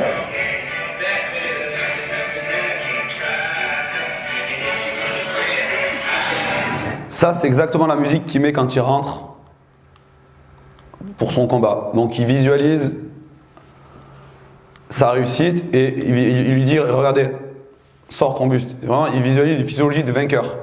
Et en fait, on voit, le mec joue le jeu. C'est-à-dire que la visualisation, aujourd'hui, elle est hyper utilisée dans le sport de très haut niveau. Elle est même monnaie courante. Et elle est hyper utilisée aussi par des entrepreneurs. Donc, c'est vraiment un truc, on est loin d'être quelque chose qui est fait pour les illuminer. La visualisation, c'est prouvé par A plus B. Quand on visualise, l'objectif, et c'est pas une conférence sur la visualisation, et puis ça fait déjà 1 heure qu'on est ensemble, la visualisation, il faut vivre la visualisation. L'objectif, c'est de ressentir l'émotion recherchée une fois que la chose va arriver. Et il y a une multitude de documentaires où vous voyez des personnes qui vous expliquent de façon la plus rationnelle qu'ils ont déjà visualisé ce qui se passe. Ah, qu'est-ce que ça fait de faire ça? En fait, j'avais visualisé, techniquement, ça me procure l'émotion que j'avais chaque jour depuis 2 ans quand je visualisais la chose. Donc je ne suis pas surpris de la chose. Maintenant, la clé numéro 2 après la visualisation, ce sont les affirmations positives. Les affirmations positives, c'est quoi? Des exemples. Je réussis tout ce que j'entreprends, je crois en moi et en mes capacités, j'attire les bonnes personnes dans ma vie, j'ai tout ce qu'il faut en moi. C'est tout un tas de phrases que vous allez... Ça, c'est des exemples parmi tant d'autres, mais vous dire avec motivation, conviction, pour vous motiver à atteindre certaines choses. Je vais vous montrer un exemple d'une vidéo de 30 secondes où moi je pratique les affirmations positives en séminaire. On est 200, voilà ce que ça donne.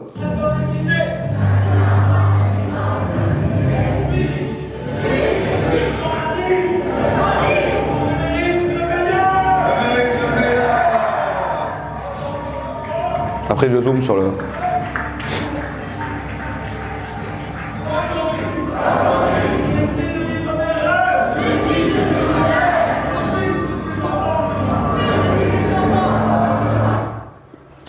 À cette formation-là, c'était pas des mecs qui ont été récupérés dans un parc égaré pour faire ça. Hein.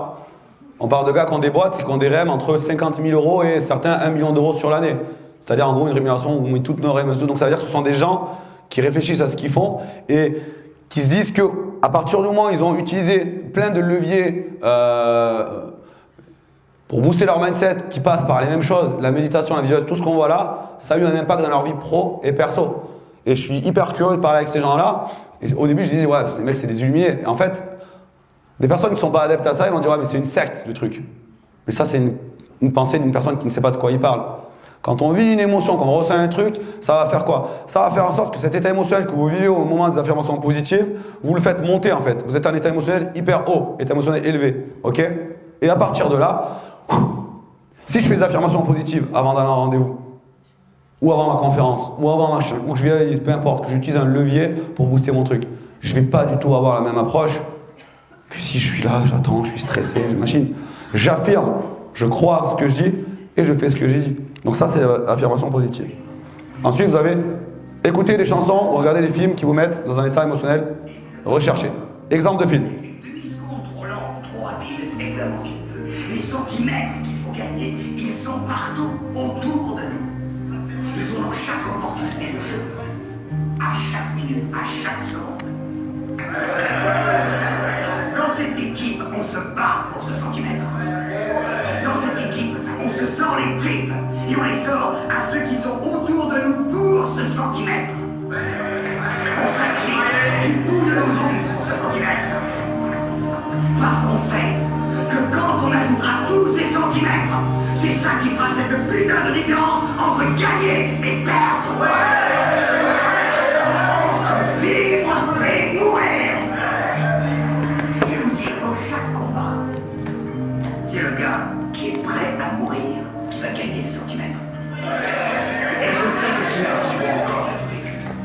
Parce que j'ai toujours envie de me battre, de mourir pour ce centimètre. Parce que ça se résume à ça. Les 15 centimètres qui sont devant mon visage. Maintenant, je ne peux pas vous forcer à le faire. Regardez le gars qui est à côté de vous. Regardez dans ses yeux. Moi, je crois que vous allez voir un gars qui va avancer 1 centimètre avec vous. Vous allez voir un gars qui est prêt à se sacrifier pour son équipe. Parce qu'il sait que quand le moment sera venu, vous ferez la même chose pour lui. Ça, c'est une équipe, messieurs. Et soit nous guérissons aujourd'hui en tant qu'équipe, soit nous mourrons tous en tant qu'individus. C'est ça le football, les mecs. Mais ça n'est que ça. Et maintenant, qu'est-ce que vous allez faire?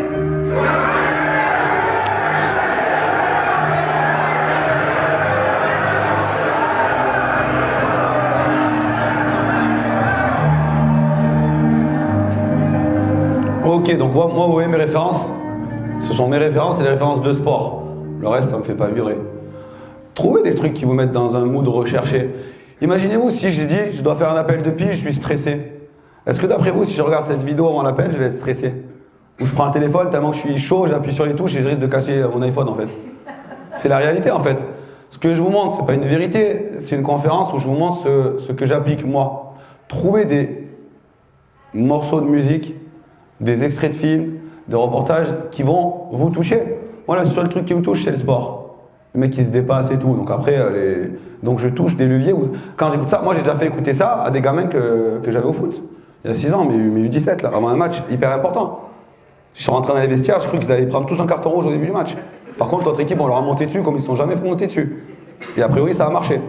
Parce que c'est que du conditionnement mental. Alors moi, je cherche à ce niveau-là un conditionnement mental pour rentrer en mode guerrier. Mais trouver un extrait de film ou une musique ou quelque chose qui vous met dans l'état émotionnel qui est recherché. C'est juste ça en fait, ok? Exemple de musique, ça va pas trop, c'est compliqué. Je mets un petit son, je m'enjaille. Ah. Là, je suis bien quand j'écoute ça en fait, avec mon fils dans la voiture. Exemple. Non, on va pas la mettre en entier, hein. Mais bon, amenez une soirée après, calmez-vous. Donc en fait, c'est juste, voilà, moi si je mets ça, en fait, naturellement, je suis obligé de sourire quand j'entends ça. C'est-à-dire qu'en fait, cette musique, c'est l'enjaillement par excellence, quoi. Pour nos amis du Nord, l'enjaillement, c'est genre, je suis bien, je passe un moment. Donc, je me mets ça, je suis bien. En fait, si je mets cette musique, que je me mets à sourire, mon état émotionnel, en 1 demi-seconde, il change. Il ne peut pas rester bas, c'est pas possible. Je peux pas mettre une musique qui me procure une certaine émotion. Par contre, si je mets que des musiques mélancoliques, c'est sûr que mon état émotionnel va continuer à baisser. Les choses qu'on est magnifiquement en capacité de faire, c'est que mon état émotionnel n'est pas tip-top et je vais continuer à l'étayer en allant appeler ma copine dépressive, puis après je vais écouter Vita. Et là, comme ça, j'ai fait le grand chelem pour me foutre dans une merde noire. Ben non, j'appelle pas ma copine dépressive, j'écoute pas Vita, donc j'écoute un son qui me met bien, un mec positif. Ouh, tout va bien. Ensuite, lecture au podcast inspirant. Vous avez plein de podcasts à écouter. Il y a les podcasts d'Anthony Bourbon, de Max Piccini, de machin. Ah, il y a les miens d'ailleurs. La voix du maestro, je vais en faire plein à partir de janvier. Mais écoutez des podcasts. En voiture, quel est l'intérêt d'écouter RMC, Skyrock ou je ne sais quoi, ou d'écouter pour une croissance? Aucun. Mettez 1 ou 2 podcasts tous les jours et tous les jours vous allez prendre 3 à 30 minutes de l'ordinateur, vous y mettez des bons programmes. 3, 6, 9, 12, 30. Après vous vous dites, je suis en voiture, au lieu de perdre mon temps, ben non, en fait je suis dans ma voiture, c'est mon véhicule numéro 1 d'apprentissage. Je mets que des podcasts. Mes gamins, je les amène à l'école, on écoute des podcasts. Ils adorent en plus. Ou des livres audio. Vous mettez Réfléchissez ou devenez riche, des bouquins comme ça, et cool. 6 heures de trucs, là, en plus le trajet il passe tellement vite. Au lieu d'écouter les conneries de Moscato et tout. Et pourtant, Dieu sait que j'aime le sport, j'aime que ça dans la vie, quasiment le foot. Mais en fait, je me dis, est-ce que ce que je fais là, ça m'amène à ma vision? Pas du tout, en fait. Parce que je pourrais regarder 200 vidéos de foot, ça va pas changer ma vie. Par contre, si j'écoute des trucs qui m'inspirent et des bons bouquins, clairement, ça est en train de changer ma vie. Et c'est plutôt cool. Après, on a la partie écrire ses réussites. Conseil, tous les soirs, passez 1 minute à écrire ce qui a bien fonctionné dans la journée. Vos enfants, vous les couchez. Mon amour, dis-moi les 3 choses dont tu es le plus fier aujourd'hui, tous les jours. C'est comme ça qu'on construit sa confiance en soi. Et si vous faites ça à vos enfants dès qu'ils ont 3, 5, 10 ans, ce sont des personnes qui, a priori, auront plus confiance en eux que la moyenne à 20 ans. Et avoir confiance en soi, c'est pas avoir de l'ego. C'est juste se dire, ben, moi je suis pas plus bête, pas plus faible, pas plus quelque chose que les autres. Moi, ça fait juste 15 ans que tous les jours, je me couche en ayant 3 victoires. Et qu'en fait, ça c'est la plus belle éducation qu'on peut donner à nos enfants. Donc écrivez-vous vos réussites si vous n'avez pas d'enfants. Faire preuve de gratitude. Et là, on va être juste un aparté de 10 secondes sur la gratitude interne. Remerciez-vous vous-même. Je vais rentrer ce soir, enfin, je me remercie, j'ai bien taffé, l'équipe a fait du bon boulot, donc gratitude externe. J'ai fait une belle con, j'avais bien travaillé, c'était cool, il y avait de l'énergie. Ok, je suis content de moi. Et à nouveau, je me couche avec un schéma positif. Et le lendemain, je vais me lever avec mes lunettes roses et tout va bien se passer. Méditer ou pratiquer la respiration en pleine conscience, des trucs très faciles. Dans les moments de stress ou moi dans les bouchons ou autres, en dehors de la musique, un truc qui fonctionne très bien, sous cette petite musique tibétaine. En fait, je me mets dans ma voiture. Bon, là, je suis enrhumé, c'est difficile. Mais je fais des séquences de respiration 4-4. 4 fois. Inspiration, respiration. Je bloque 5 secondes. Puis après 10 secondes. Et étonnamment, quand je canalise ma respiration, tout mon corps il est canalisé. Et du coup, ben, d'une phase de stress, moi, c'est plutôt d'énervement. Tout de suite, je redescends. Et comme je me connais, je sais pertinemment que quand ça monte, comme on dit, on vaut mieux tuer le dragon dans l'œuf qu'attendre qu'il soit comme ça. Ben, tout de suite, je sais que je suis en train de m'énerver, je vais respirer. Si j'ai pas la capacité d'écouter une bonne musique, je peux être en capacité de respirer devant une personne sans qu'elle le voie. Et je m'apaise. Ok? Bon, ça, c'est des petits tips à utiliser. Clé numéro 6, adopter un environnement propice à la réussite. L'environnement, c'est facteur clé de succès. Petite vidéo de 10 secondes, c'est pas une vidéo, c'est juste un audio avec une image. Ce qui compte, c'est le message écrit sur ce t-shirt.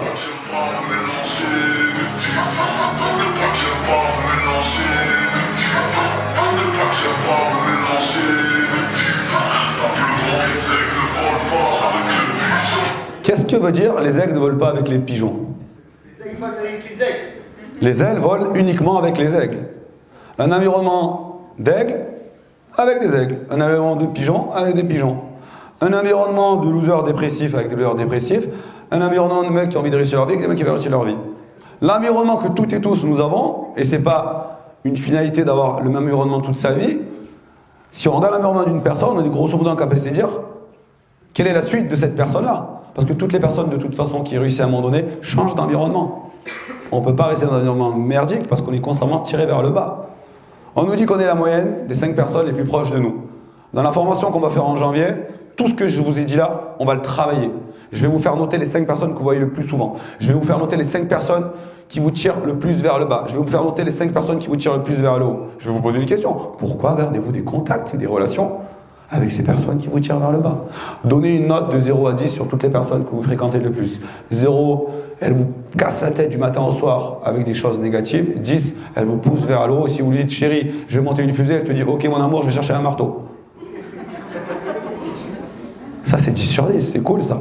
Ben, si vous avez des personnes en dessous de 5, 4, 3, l'exercice on l'a fait en formation la dernière fois, vous les dégagez. Ou vous leur donnez un cadre. Mais vous ne pouvez pas continuer à vouloir vous avoir une vision et des objectifs et un pourquoi avec un environnement qui est pourri. Ça ne peut pas fonctionner. On ne peut pas déguiser un aigle, un pigeon en aigle ou vice versa. Ça ne marche pas, c'est du fake. Ok? Est-ce que les gens que vous croisez, ils vous aident à avoir la force nécessaire et à atteindre le succès ou au contraire, ils vous tirent vers le bas? Je vous repasse un petit passage que j'avais passé à l'Eventimo de 2022. Donc il y a grosso modo 1 an et demi qui est un truc technique, une scène qui a dû vous arriver. Alors, tu vois, tu vas exceller dans un tas d'autres domaines. Pas dans celui-là, je refuse que tu lances des ballons pour rien du matin au soir. D'accord? Allez, vas-y, joue.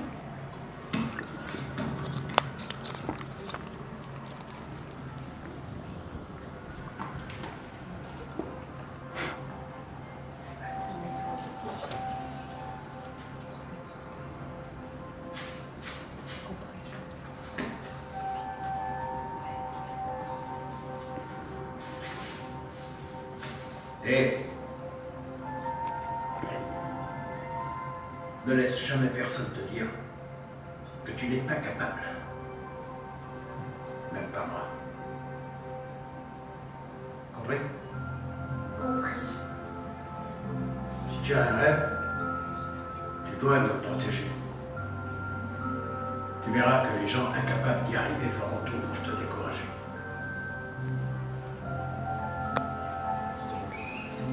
Si tu veux vraiment quelque chose de calme, prépare.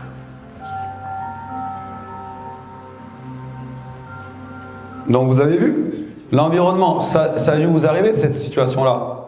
Si vous avez votre vision, votre pourquoi et donc votre rêve, mais les gens qui entravent ça, pourquoi vous les gardez autour de vous en fait? Ils vous servent à quoi? Le divorce, c'est fait pour pouvoir couper les choses négatives. Bah ouais. Enfin, vous n'êtes pas né pieds et poings liés avec votre femme ou votre mari, quoi. Enfin, on peut changer en fait à un moment donné. Hein. Vos amis, c'est parce que vous étiez à l'école ensemble, à la maternelle, qu'il va falloir aller à la maison de retraite ensemble. Les gens que vous croisez, avec qui vous taffez, c'est à vous de choisir les gens qui vous entourent. Vous devez aller vers des gens qui ont fait ce que vous avez déjà, ce que vous voulez faire. Vous devez aller vers des gens, votre groupe de référence, ça doit être votre groupe d'appartenance. Ça veut dire que les gens que vous voyez comme ça sont devenus des gens que vous fréquentez. Tout simplement. Comment vous voulez faire ça si vous traînez avec des gens qui font que ça? C'est pas possible. Là, vous avez un visuel avec, on va dire, pour simplifier les choses, parce qu'à part le foot, j'aime aussi la pêche. Un poisson rouge, bien que ce ne soit pas exactement un poisson rouge. On n'est pas dans une conférence sur qu'est-ce qu'un poisson rouge ou une carpe koi. Et c'est quelques différences. À gauche, vous avez un poisson, comme la plupart des gens connaissent, dans un bocal, 5 cm, qui tourne en rond toute la journée. Petit poisson, inutile. Ok, à droite, vous avez un poisson que j'ai réellement pêché, c'est pas un photomontage. En rivière, dans le Gardon. Pourquoi le poisson est plus gros à droite qu'à gauche? Parce que l'environnement qu'il fréquente lui permet de grossir. Parce que dans un poisson, dans un bocal, quand il y a 10 litres d'eau, le poisson rouge il ne pourra jamais dépasser les 7 cm. Dans une rivière, le poisson rouge il peut faire plusieurs kilos. Ça, c'est votre environnement. La force de votre environnement. Est-ce que votre environnement, c'est un bocal? Ou alors une belle rivière? Ouais, j'espère. Pas un fleuve, après ça va trop vite, attention. Mais vous pouvez sortir du bocal et aller dans la rivière, c'est une question de choix. Tout ce que je vous présente aujourd'hui, vous pouvez le faire. Il n'y a rien d'utopique, il n'y a rien de compliqué. Il faut juste prendre des décisions à un moment donné. D'accord? Ça, c'est, à titre personnel, l'environnement que j'essaye de me créer par toutes les personnes que je vois qui ont fait des trucs cool. Bah, à chaque fois, moi, ça me décomplexe dans tout ce que je fais. Je me dis, bah, il a fait ça, pourquoi je peux pas faire ça? C'est sûr, si je dis à quelqu'un, je vais me faire une salle avec 100 personnes pour une conférence. Un mec qui a juste fait une kermesse en CM2. Oh ben non, ça sert à rien. Quand je parle à des mecs qui font des 3000 personnes, ils disent, vas-y, il fait plus. Et du coup, ça me challenge, ça me tire vers le haut. Surtout qu'en général, vous allez vous apercevoir que les personnes qui font des trucs vraiment costauds dans leur vie, pour la plupart d'entre elles, font preuve d'humilité. Et sont dans une position dont je parlais tout à l'heure, à essayer de tirer l'autre vers le haut, à les conseiller. Parce que ce sont la plupart d'entre eux des gens avec un mindset de croissance. Et celui qui a un mindset de croissance voit la réussite de l'autre non pas comme une menace, mais comme quelque chose de cool. Vous vous doutez bien qu'en France, on est beaucoup à avoir un mindset fixe. Hein. Ah, il a une belle voiture, le voleur. Ah ouais, c'est la réalité. Emmerdez profondément tout le monde autour de vous. Tous ceux qui veulent entraver ce que vous voulez faire, à partir du moment où c'est dans vos valeurs, dans votre mission de vie, dans votre vision, vous les dégagez, c'est terminé. Vous allez vous expliquer avec personne. C'est pas compliqué. À qui à se justifier si vous avez envie de faire 500 € de chiffre d'affaires, ou faire une conférence avec 1000 personnes, ou faire ci, ou faire ça, ou vendre des machins? Personne. C'est votre life. Et si vous êtes à l'aise avec ça, ben, protégez votre projet, votre rêve et votre vie. Clé numéro 7, intégrer des habitudes productives. L'habitude, là vous avez à gauche et à droite 2 personnes. Une première personne qui n'a pas l'air bien cool, il fait tout ce qu'il faut dans la vie pour être épanoui. McDo, Netflix, console, pensée négative, médias, réseaux sociaux. La recette d'une vie totalement épanouie. Et à droite, vous avez un mec qui a l'air plutôt malheureux, avec de l'eau, de l'alimentation correcte, une belle organisation, une planification, un livre pour écrire, des bouquins pour apprendre. Et donc en fait ça représente 2 types de personnes, sur des habitudes merdiques en tout point de vue, et des habitudes productives et de réussite. Je vais vous parler d'une petite histoire qui s'est déroulée il y a grosso modo 1 an, c'était lors du réveillon 2022, 31 décembre 2022, où 2 amis se sont serrés la main et se sont fait une promesse.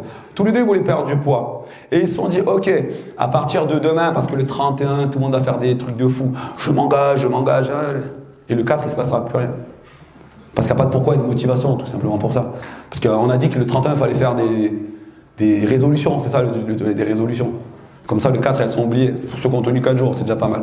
Donc nos 2 amis se serrent la main, ça c'est 31 décembre, enfin 1er janvier du coup, à 4h du matin, en se quittant dans la soirée. Ok, tous les 2, on s'engage à perdre des kilos pour être à l'aise dans nos corps et faire plaisir à nos femmes. Et là, je vais vous présenter, je les ai revus hier, et la photo de chacun d'entre eux, et voir ce qui s'est passé pendant une année. Donc le premier, il est là. Il était comme ça le 31 décembre l'année dernière, il est devenu comme ça. Cool, regardez-le bien. Bon, mesdames, il n'existe pas, comme vous le voyez, c'est l'intelligence artificielle. Et le deuxième, il était là, et il est là. Alors lui, c'est encore mieux, c'est que lui, il était là au début, il est là comme ça maintenant. On peut dire qu'il a légèrement morflé, le garçon. Et donc, qu'est-ce qui s'est passé? Il s'est passé un truc qui est très facile. Le 31 décembre, quand j'ai pris cette photo, c'est une histoire, hein, je n'ai pas pris cette photo, ils se sont dit, ok, à partir d'aujourd'hui, toi et moi, on est partenaires de responsabilisation et on va mettre un plan d'action hyper précis. Ce plan d'action, ça va être, je ne bois plus d'alcool, je refuse tous les sucres rapides, je me mets au sport, je bois 3 litres de flotte par jour, je me mets au sport. Je fais 4 heures de sport par semaine minimum, je bois 3 litres d'eau par jour et je privilégie les légumes aux féculents et j'arrête de bouffer des sandwichs tous les midis. Et puis, première semaine, il s'appelait tous les jours, groupe de responsabilisation, je tiens, c'est top. Et arrive vendredi 4 janvier. Le troisième pote qui appelle, les gars, il y a l'OM ce soir, pizza à la maison. Notre premier dit, écoute, ok pour le match, par contre moi, je mange chez moi, je vous rejoins après. Le deuxième, il attend, il voit l'ange, le démon. Ah, et il dit quoi? Vas-y, c'est qu'une pizza, en plus c'est le week-end. Alors c'est vrai que le week-end, les calories sont plus réduites quand Marseille qui joue que le mardi. Et donc il le fait. Et en fait, qu'est-ce qui va se passer toute l'année? Il dira, c'est pas grave, c'est que. Ouais, mais c'est pas grave, c'est que. C'est pas grave, c'est que. Vous avez vu le résultat? Le résultat, il est très simple. C'est que chaque action qu'on fait au quotidien, elle va créer, elle nous amener ou pas à notre vision, à notre futur. Donc c'est grave. Quand je suis en prospection, que je me dis, ah, il pleut, j'y vais pas, c'est grave. Quand je dois faire une baisse de prix, que je la fais pas, c'est grave. Tout ce que vous faites, chaque jour, est gravissime. Jusqu'au point à finir comme le premier lardon ou alors comme le deuxième. Parce que c'est la résultante de toutes ces habitudes productives, chaque jour, qui ont fait le résultat au bout d'un an, ou 2 ans, ou 3 ans. Pensez aujourd'hui que vous êtes hyper responsable de tout ce que vous allez faire et que chaque fois que vous allez décider de refuser de respecter votre standard, c'est gravissime. Et je vous enverrai la photo de ce mec si vous voulez pour vous rappeler. Tous les jours de lui. Là. Bon, il ne veut pas revenir. Habitude improductive, par exemple. Passer trop de temps sur les réseaux sociaux. Je le transforme par utiliser le temps normalement passé sur les réseaux sociaux pour ma croissance. Donc, lecture, croissance qui s'éventale par lecture, vidéo inspirante, podcast, tout ce que je veux. Écouter la radio en voiture, top, podcast inspirant. Repousser mon réveil le matin, tu sais, le snooze, toutes les 9 minutes. Je le mets à 6h, je me lève à 8h59. Commencer la journée avec de l'exercice ou de la méditation. Gérer ses tâches au fur et à mesure. Utiliser une planification quotidienne et des listes de tâches organisées. S'énerver dans les bouchons. Pratiquer la respiration en pleine conscience. Bon, il y en a certains, toute ressemblance n'est que... Voilà, vous m'avez compris. Je me suis aperçu que je passais 2 heures par jour sur les réseaux sociaux. X 7, 14 heures. Je butais ma vie à raison de 14 heures par terminal. Le soir, et c'était dans mon lit en fait. Dès que je me couchais, je prenais le téléphone. Parce que la journée, j'étais hyper rigoureux par rapport à la productivité qu'il faut faire pour les entreprises. Terminé. Je me suis engagé avec moi-même de décrocher. C'est une addiction, clairement. Il faut être conscient des choses. Donc du coup, tac. La voiture, au lieu de gueuler sur tout le monde dans les bouchons, je respire. Et du coup, c'est cool parce que je me préserve dans mon énergie négative. Donc, trouvez vos habitudes improductives et changez les habitudes productives. C'est hyper important. Clé numéro 8, mettez en place un écosystème de génération de leads fiables. On pourrait faire la journée là-dessus. On va s'en tenir à quelque chose de très factuel et très rapide. 1. Ayez un système de prospection digne de ce nom. Je prospecte, ça veut dire quoi? Je rentre en interaction avec quelqu'un. Téléphonique, physique, digital, des gens qu'on connaît, des gens qu'on ne connaît pas, avec un message construit. Peu importe, on doit prospecter. Ouais, mais moi j'ai plus besoin de prospecter. En fait, les mecs qui disent ça, ils prospectent toute la journée sans s'en rendre compte.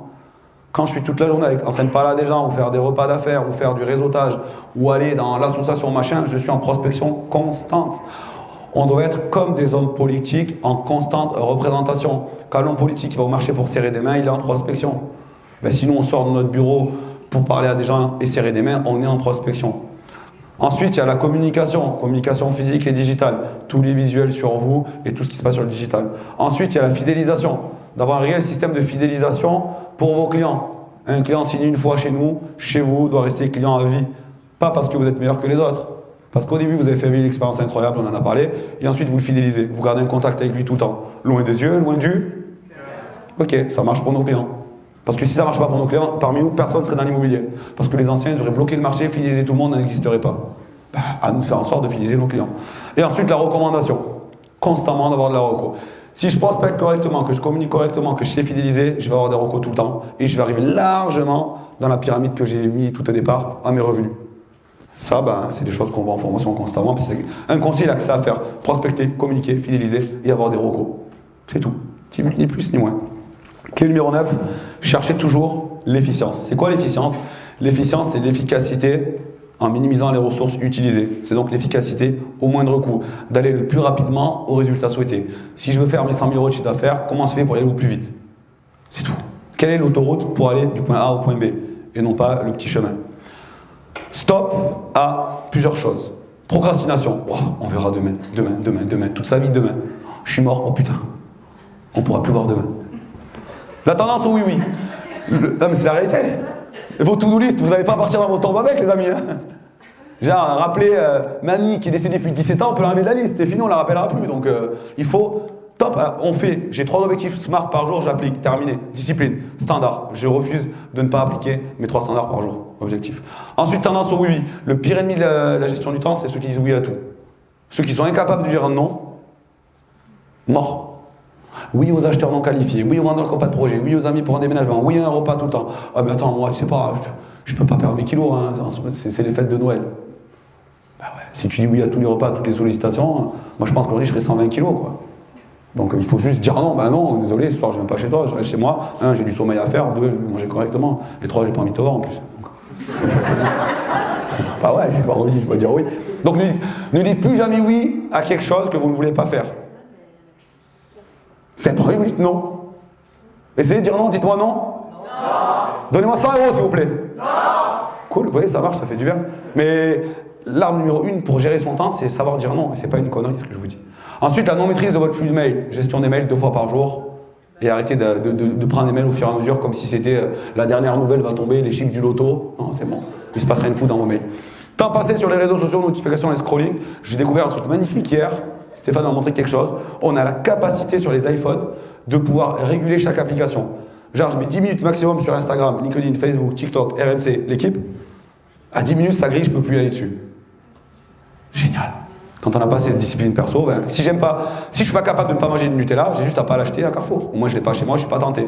Ben là, comme je suis obligé d'avoir mon téléphone, ben, j'ai une application qui me régule. Et du coup, je chasse mes habitudes improductives. Et tout le monde est content.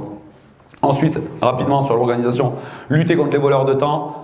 Donc, lutter contre les voleurs de temps, c'est savoir dire non aux autres, mais savoir dire non aussi à vous. Toutes les tentations X, Y, Z, le flux de pensée constant. Ah ben tiens, je vais aller sur vente privée, machin. Ah, je vais faire ci. Non. Si vous êtes focus, objectif, vision, il n'y a pas de souci. Définissez, suivez vos objectifs. Objectif SMART. Chemin de réussite, clé du succès pour commencer votre année 2024. Bloquez du temps pour vos priorités. Vous avez un seul agenda pro-perso, vous n'avez qu'une vie, il y a 86 400 secondes dans une journée. Donc vous bloquez. Si dans votre équilibre, vous devez aller faire de la Zumba le mardi soir, aller chercher vos enfants tous les jeudis et le lundi faire ça, vous bloquez. Et ensuite, vous bloquez vos priorités de production, c'est votre prospection, votre prospection, votre prospection, votre prospection, votre prospection. Ce qui vous génère du business. Ok, donc ça, vous le notez dans votre agenda, constamment. Vous devez hiérarchiser vos actions à réaliser. Il faut impérativement arrêter d'avoir des to-do list à plat, bêtes et méchantes, vous riez au fur et à mesure. Imaginez, vous avez une to-do list, vous avez écrit aller chercher genre Léo Hélico à 17h30, et en même temps, un truc moins important. Je fais tout dans l'ordre, putain, il est 19h, merde. Services sociaux, mon fils, il est... On ne peut pas. Réfléchissez. Celui qui accepte de gérer sa to-do list de façon linéaire, c'est qu'il accepte que les gens lui expliquent la vie qu'il doit avoir. Si vous avez 3 objectifs par jour, les objectifs que vous vous êtes fixés pour atteindre votre vision, c'est vous qui décidez quoi faire dans votre ordre. Et ce n'est pas par rapport au volume d'appels que vous recevez ou de mails ou de réseaux sociaux. C'est vous qui choisissez. Planifiez vos journées et semaines. On doit normalement chaque vendredi soir planifier 70% de sa semaine suivante. Et chaque journée, planifier 50% de la journée suivante. On peut arriver le lundi matin et découvrir son agenda. Ça ne peut pas fonctionner. Bâtissez-vous une routine journalière, routine productive via des habitudes productives.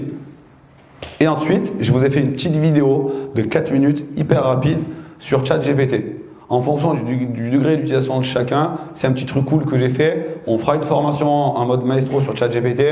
Je vous arrête de suite. J'adore les formateurs qui ne savent pas quoi vendre aujourd'hui. Ils ont tous essayé de vendre. Ces genres de mecs qui faisaient du photovoltaïque. Maintenant, ils font du ChatGPT. Ils essayent tout. Ça va changer votre vie. Alors, si vous n'avez pas de mandat, ça changera que dalle. Découvre le secret ultime de Pierre et Paul pour savoir comment ChatGPT va faire. Tu vas faire 200 000 € de chiffre d'affaires. Parce que ChatGPT va chez tes clients, va les convaincre, va signer le mandat, va te faire le café, va te coiffer, va te faire courir pendant que tu dors. Non. Hein. ChatGPT, pour quelqu'un qui sait ce qu'il a à faire dans toutes les autres clés dont on a parlé et qui utilise ça, va maximiser sa productivité. J'utilise tout le temps au quotidien. Mais ne croyez pas, si vous n'avez pas de lead, que ChatGPT va changer votre vie. Hein. Si vous allez juste payer 19 € de plus par mois pour un outil, mais ça ne changera rien d'autre. Par contre, Si vous êtes déjà en productivité que vous l'utilisez, c'est vraiment top. Je vous ai fait une petite vidéo à la cool de 4 minutes pour vous montrer un truc. Et je lui parle et tout, parce que c'est mon meilleur ami maintenant, mon ChatGPT. Salut mon meilleur ami ChatGPT, tu vas... Note vocale, je suis en train de lui parler en TikTok. 3 choses que tu peux faire pour des agents immobiliers, sois très rapide s'il te plaît, 3 choses qui peuvent changer leur quotidien. Donc là il réfléchit rapide, parce qu'il me propose quelque chose, je valide. Ok, donc tu peux faire de l'analyse de données immobilières, tu peux faire de la génération automatique des descriptions de propriétés, et tu peux faire l'assistance pour la communication client. Ok, c'est pas mal, on va tester.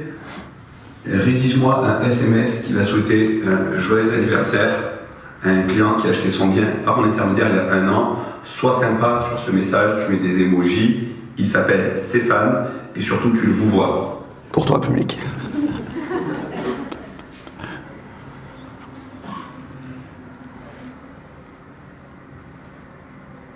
Donc là, en fait, il me fait la rédaction d'un SMS sur lequel il n'y aura aucune faute d'orthographe, il va respecter ce que je lui dis. Une assistante qui va très vite, qui travaille du temps, qui ne fait pas de faute d'orthographe. Maintenant, j'ai rendez-vous tout à l'heure pour une un peu plus poussé de mandat. Par contre, c'est mon second rendez-vous. Je suis tombé sur un client qui est de typologie analytique et qui a un terme de motivation profonde principale, un besoin de sécurité. Par rapport à ces 2 critères, donne-moi 2 phrases qui peuvent faire en sorte qu'il accepte de travailler en exclusivité avec moi.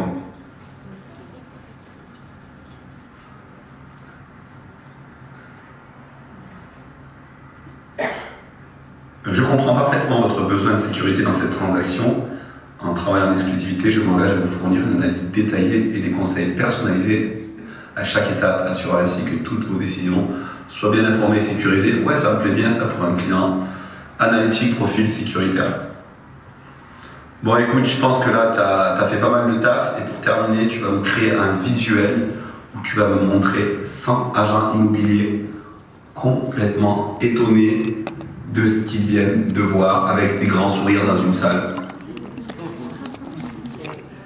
Ne riez pas, vous l'avez pas encore vu.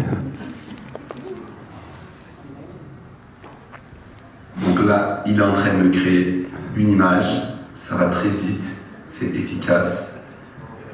Et dans 10, 9, 8, 7, 6... Parce que quand tu comptes, tu vois que tu as compté trop vite, après tu ralentis un peu. 4, 3, 2, 1, 0. Un instant même, maintenant, en voyant sa création de visuel. Donc en fait, ce que j'ai fait, c'est de la piste de chat par rapport à ce qui peut être fait avec ChatGPT. Parce qu'on va vraiment faire une formation là-dessus pour voir comment vous pouvez l'utiliser pour gagner du temps. Vous allez pouvoir créer déjà des trucs de base. Rédaction de mail. En 1 minute, vous faites un mail qui vous prendrait 20 minutes. Sans aucune faute d'orthographe, avec une tournure parfaite. Rédaction d'un contenu. Par exemple, moi, je fais un coaching. Au lieu de bêtement réécrire tout le coaching, je lui fais la dictée vocale du coaching. Trie-moi dans l'ordre, fais mon machin. Compte rendu du coaching en 2 minutes. Vous avez une rédaction d'annonce à faire. Rédaction d'annonce. Vous souhaitez envoyer le courrier des voisins suite à une vente. Tiens, mon meilleur ami, vous lui donnez un petit surnom et tout, vous l'appelez comme vous voulez. Bon, on peut pas changer sa voix encore, c'est dommage. Tu vas me rédiger un courrier à des vendeurs. C'est à des vendeurs à qui j'ai vendu leur bien il y a maintenant 1 mois. Ce courrier est destiné à tous leurs voisins. Tu vas juste expliquer à tout le monde, en utilisant le vouvoiement, que leur agent immobilier, Julien Raffin, fait preuve de nanana. Tu expliques la transaction, il te rédige le courrier. Tu fais tout ce que tu veux. Vous voulez faire un visuel en un claquement de doigts. Les visuels que je vous ai présentés dans le truc, j'ai même pas dérangé Marion. Les lunettes roses, les lunettes bleues, le gros, le moins gros, c'est en 1 seconde sur ChatGPT. C'est-à-dire qu'aujourd'hui, vous avez la possibilité, moi ma productivité depuis que ça existe, elle a décliné. Je fais des rédactions de mails en 1 demi-seconde. Et donc ça sert. Ne croyez surtout pas, si vous n'avez pas de business, que ça va vous donner du business. Ça ne servira pas. Par contre, si vous êtes aujourd'hui avec beaucoup de business, mais avec un temps, vous souhaitez optimiser votre temps, pour 19 € par mois ou 29, je ne sais plus, vous avez le meilleur outil du marché. Et c'est qu'embryonnaire par rapport à tout ce que ça pourra faire après. Clé numéro 10, adaptez-vous enfin au marché. Ce sera la formation maestro du mois de février. Ça veut dire quoi? Ça veut dire pédagogie vendeur sur la baisse de prix. Une réelle pédagogie, d'expliquer les choses. Et de ne pas se mettre en opposition aux vendeurs. Ah, ils comprennent rien. Non, il y a une pédagogie à faire. Redonner confiance aux acheteurs. Appliquer le lead nurturing, qu'est-ce que c'est? Mise en couveuse des prospects, c'est-à-dire comment on applique le lead nurturing dans notre méthode de travail. Rappelez-vous, c'est notre méthode de pige. Je fais quoi? Je vais donner des conseils petit à petit pour faire monter à maturité les besoins du vendeur. On avait dit quoi, si vous vous rappelez bien? Le lead nurturing fonctionne sur les cycles de vente qui sont longs. C'était très court pendant le confinement et les 2 années qui ont suivi. Aujourd'hui, le cycle est plus long. Donc le lead nurturing a tout son intérêt et accentuer la chasse. Aujourd'hui, allez chasser vos concurrents. Chassez-les comme jamais. Les ventes sont plus longues. Donc ça veut dire qu'il y a beaucoup de mandats qui vont se vendre en plus de 3 mois. Donc vous allez pouvoir faire péter les mandats de vos concurrents. Ça fait partie du jeu. Soyez avec la démarche. Faut pas se dire non mais j'ai pas le droit de faire ça. C'est le jeu. Tu rentres sur un ring, à partir du moment où t'es pas dopé, que tu as des gants, c'est le jeu. C'est un combat avec des règles. Alors faites-le. Faites de la chasse. Vous utilisez des outils comme cadastre.com et vous chassez les biens. Et vous mettez en place une méthode de travail avec de l'apport de conseils. Donc vous chassez en utilisant le lead nurturing et c'est gagné. Et c'est gagné. Exemple, on ne va pas rentrer dans le détail. Ça, c'est quelque chose que vous pouvez expliquer, qui est assez facile à expliquer à un vendeur. Monsieur le vendeur, regardez. Aujourd'hui, on est sur avec les taux actuels, moi je vous estimez votre bien, on est sur cette notion à 328 000 €. Votre bien, en prenant les taux de 2022 et ceux de 2021, là vous avez la capacité d'emprunt qu'avait un acheteur aujourd'hui, Aujourd'hui, un acheteur avec un revenu net de 5 040 € peut avoir des mensualités à 1 764 € en partant du principe qui est ici, sur 25 ans. Ce qui veut dire qu'il avait ce pouvoir d'achat qui est ici. En 2021, le même acheteur qui gagnait le même revenu, et a priori, Emmanuel Macron n'a pas augmenté nos revenus, vous êtes à votre compte, donc vous pouvez augmenter les vôtres, mais il avait une possibilité à 460 000 €. Donc il y avait une capacité d'emprunt à 460 000 € qui est passée à 396 000 €, qui est aujourd'hui à 328 000 €, qui serait de façon hypothétique à 273 000 € à 6%.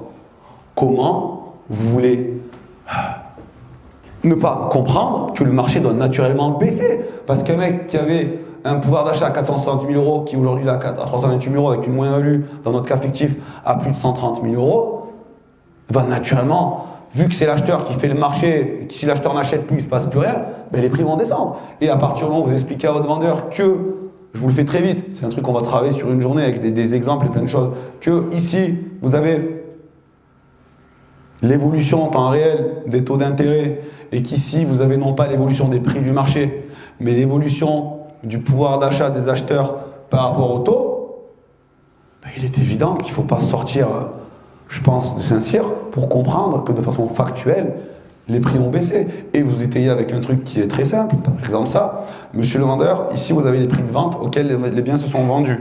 Là je suis dans mon rendez-vous remise d'estimation, ou sur ma pré-esti.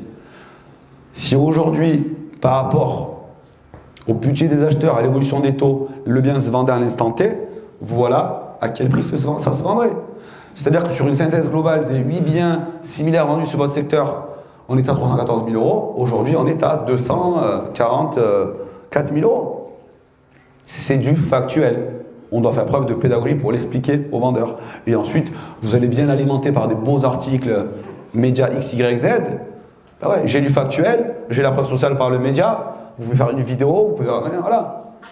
Monsieur le vendeur, vous m'avez bien dit que vous souhaitez vendre votre bien et que dans 6 mois, vous devez habiter à Toulouse avec votre femme. C'est bien ça, oui.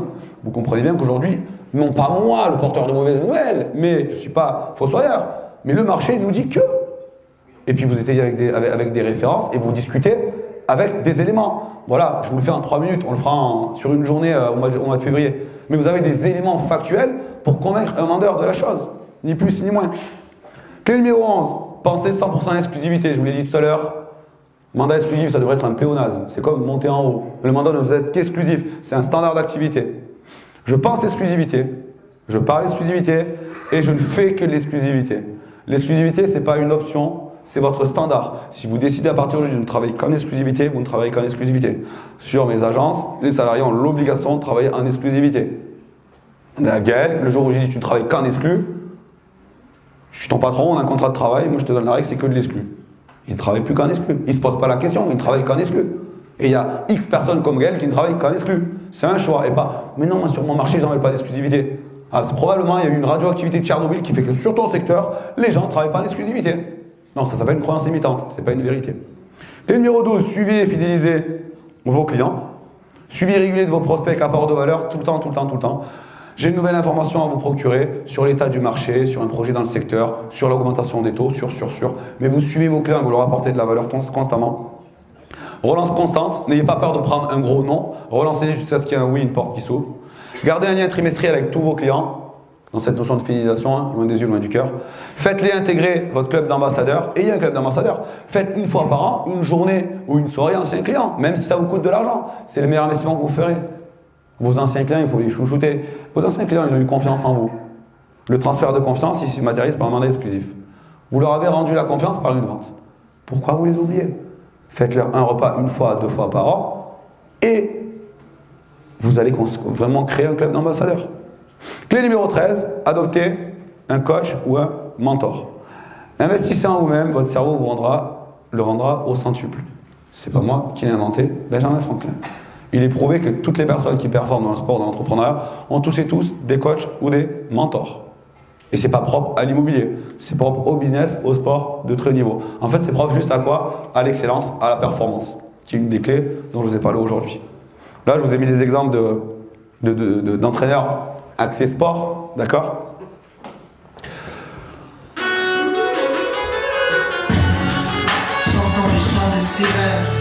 C'est quoi le chant des sirènes? Le chant des sirènes, c'est... Vous avez 2 personnes ici, fait aussi par Dali, donc le ChatGPT, l'intelligence artificielle. À gauche, enfin, pour vous, à droite, pardon, il y a une personne qui est sereine, il a une montre bien réglée, il sait l'heure qu'il est. À droite, il y a une personne qui a 15 montres. C'est quoi une personne qui a 15 montres? C'est ce genre de conseil qui suit tous les formateurs sur Terre et les coachs et qui s'abreuve de tout ce qu'on lui dit. A, il a dit A, alors je fais A. Il a dit B. Quand tu as 10 fois 10 montres différentes, comment est-ce que vous voulez savoir l'heure qu'il est? Prenez une personne, celle que vous voulez, vous la suivez, un mec qui sait de quoi il parle, pas un guignol sorti d'un échec dans 12 réseaux immobiliers qui recrache des trucs sans comprendre ce qu'il dit. Vous prenez un coach, un menteur, qui qu'il soit, où qu'il se situe. Moi, j'en ai eu mon premier, c'était Mike Ferry. Et j'en ai un second, aujourd'hui, c'est Max Piccinini. Je prends parce que j'estime que c'est le mieux placé pour m'amener là où je veux aller. Et le jour où j'ai arrêté de regarder, quand je ferai Max Piccinini, je regarde plus ce que fait David Laroche, Franck Nicolas, nanana. Chacun, il va dire des choses similaires, mais des choses contradictoires.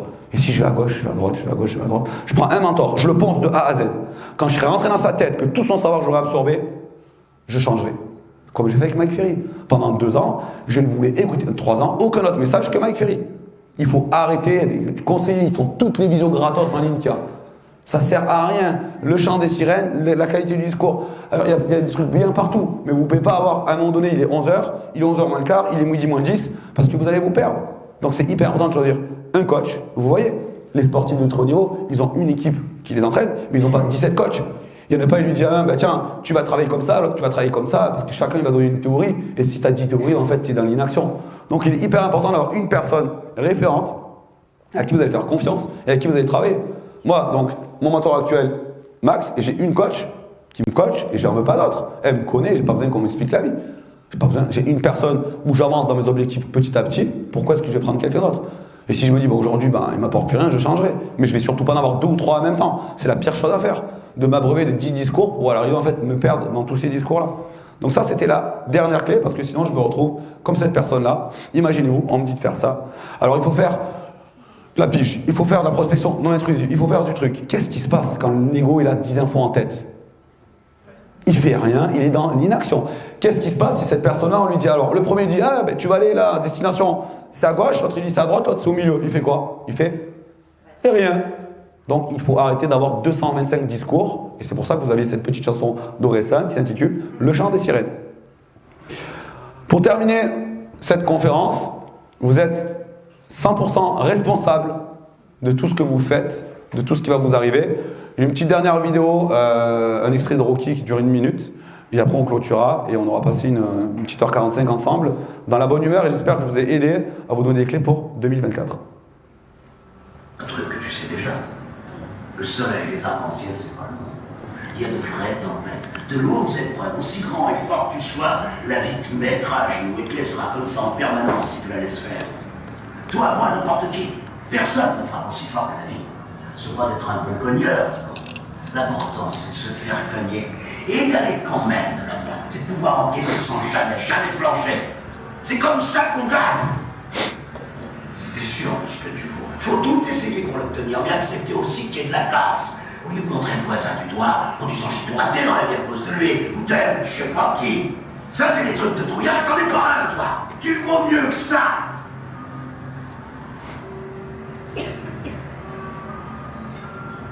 « 100% responsable de ce qu'on fera. Nos croyances vont créer nos habitudes vont créer nos résultats. La conférence, vous pourrez la regarder en replay si vous avez besoin de tout assimiler. C'est une décision de chaque jour. Rappelez-vous, hein. Est-ce que vous voulez être cette charmante personne ou au contraire cette personne relativement dégueulasse? À vous de choisir. Hein. Tout est question de choix.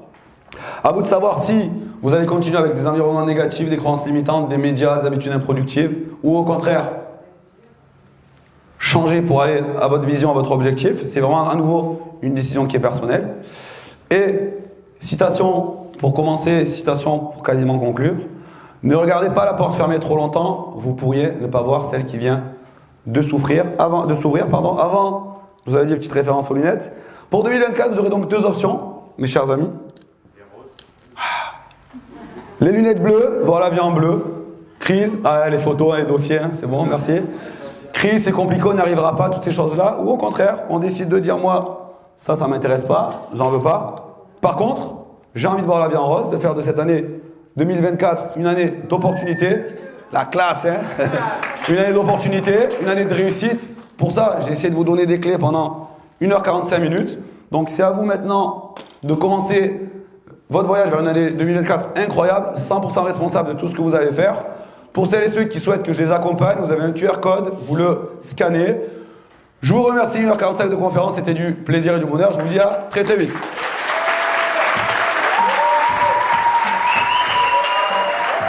Allez.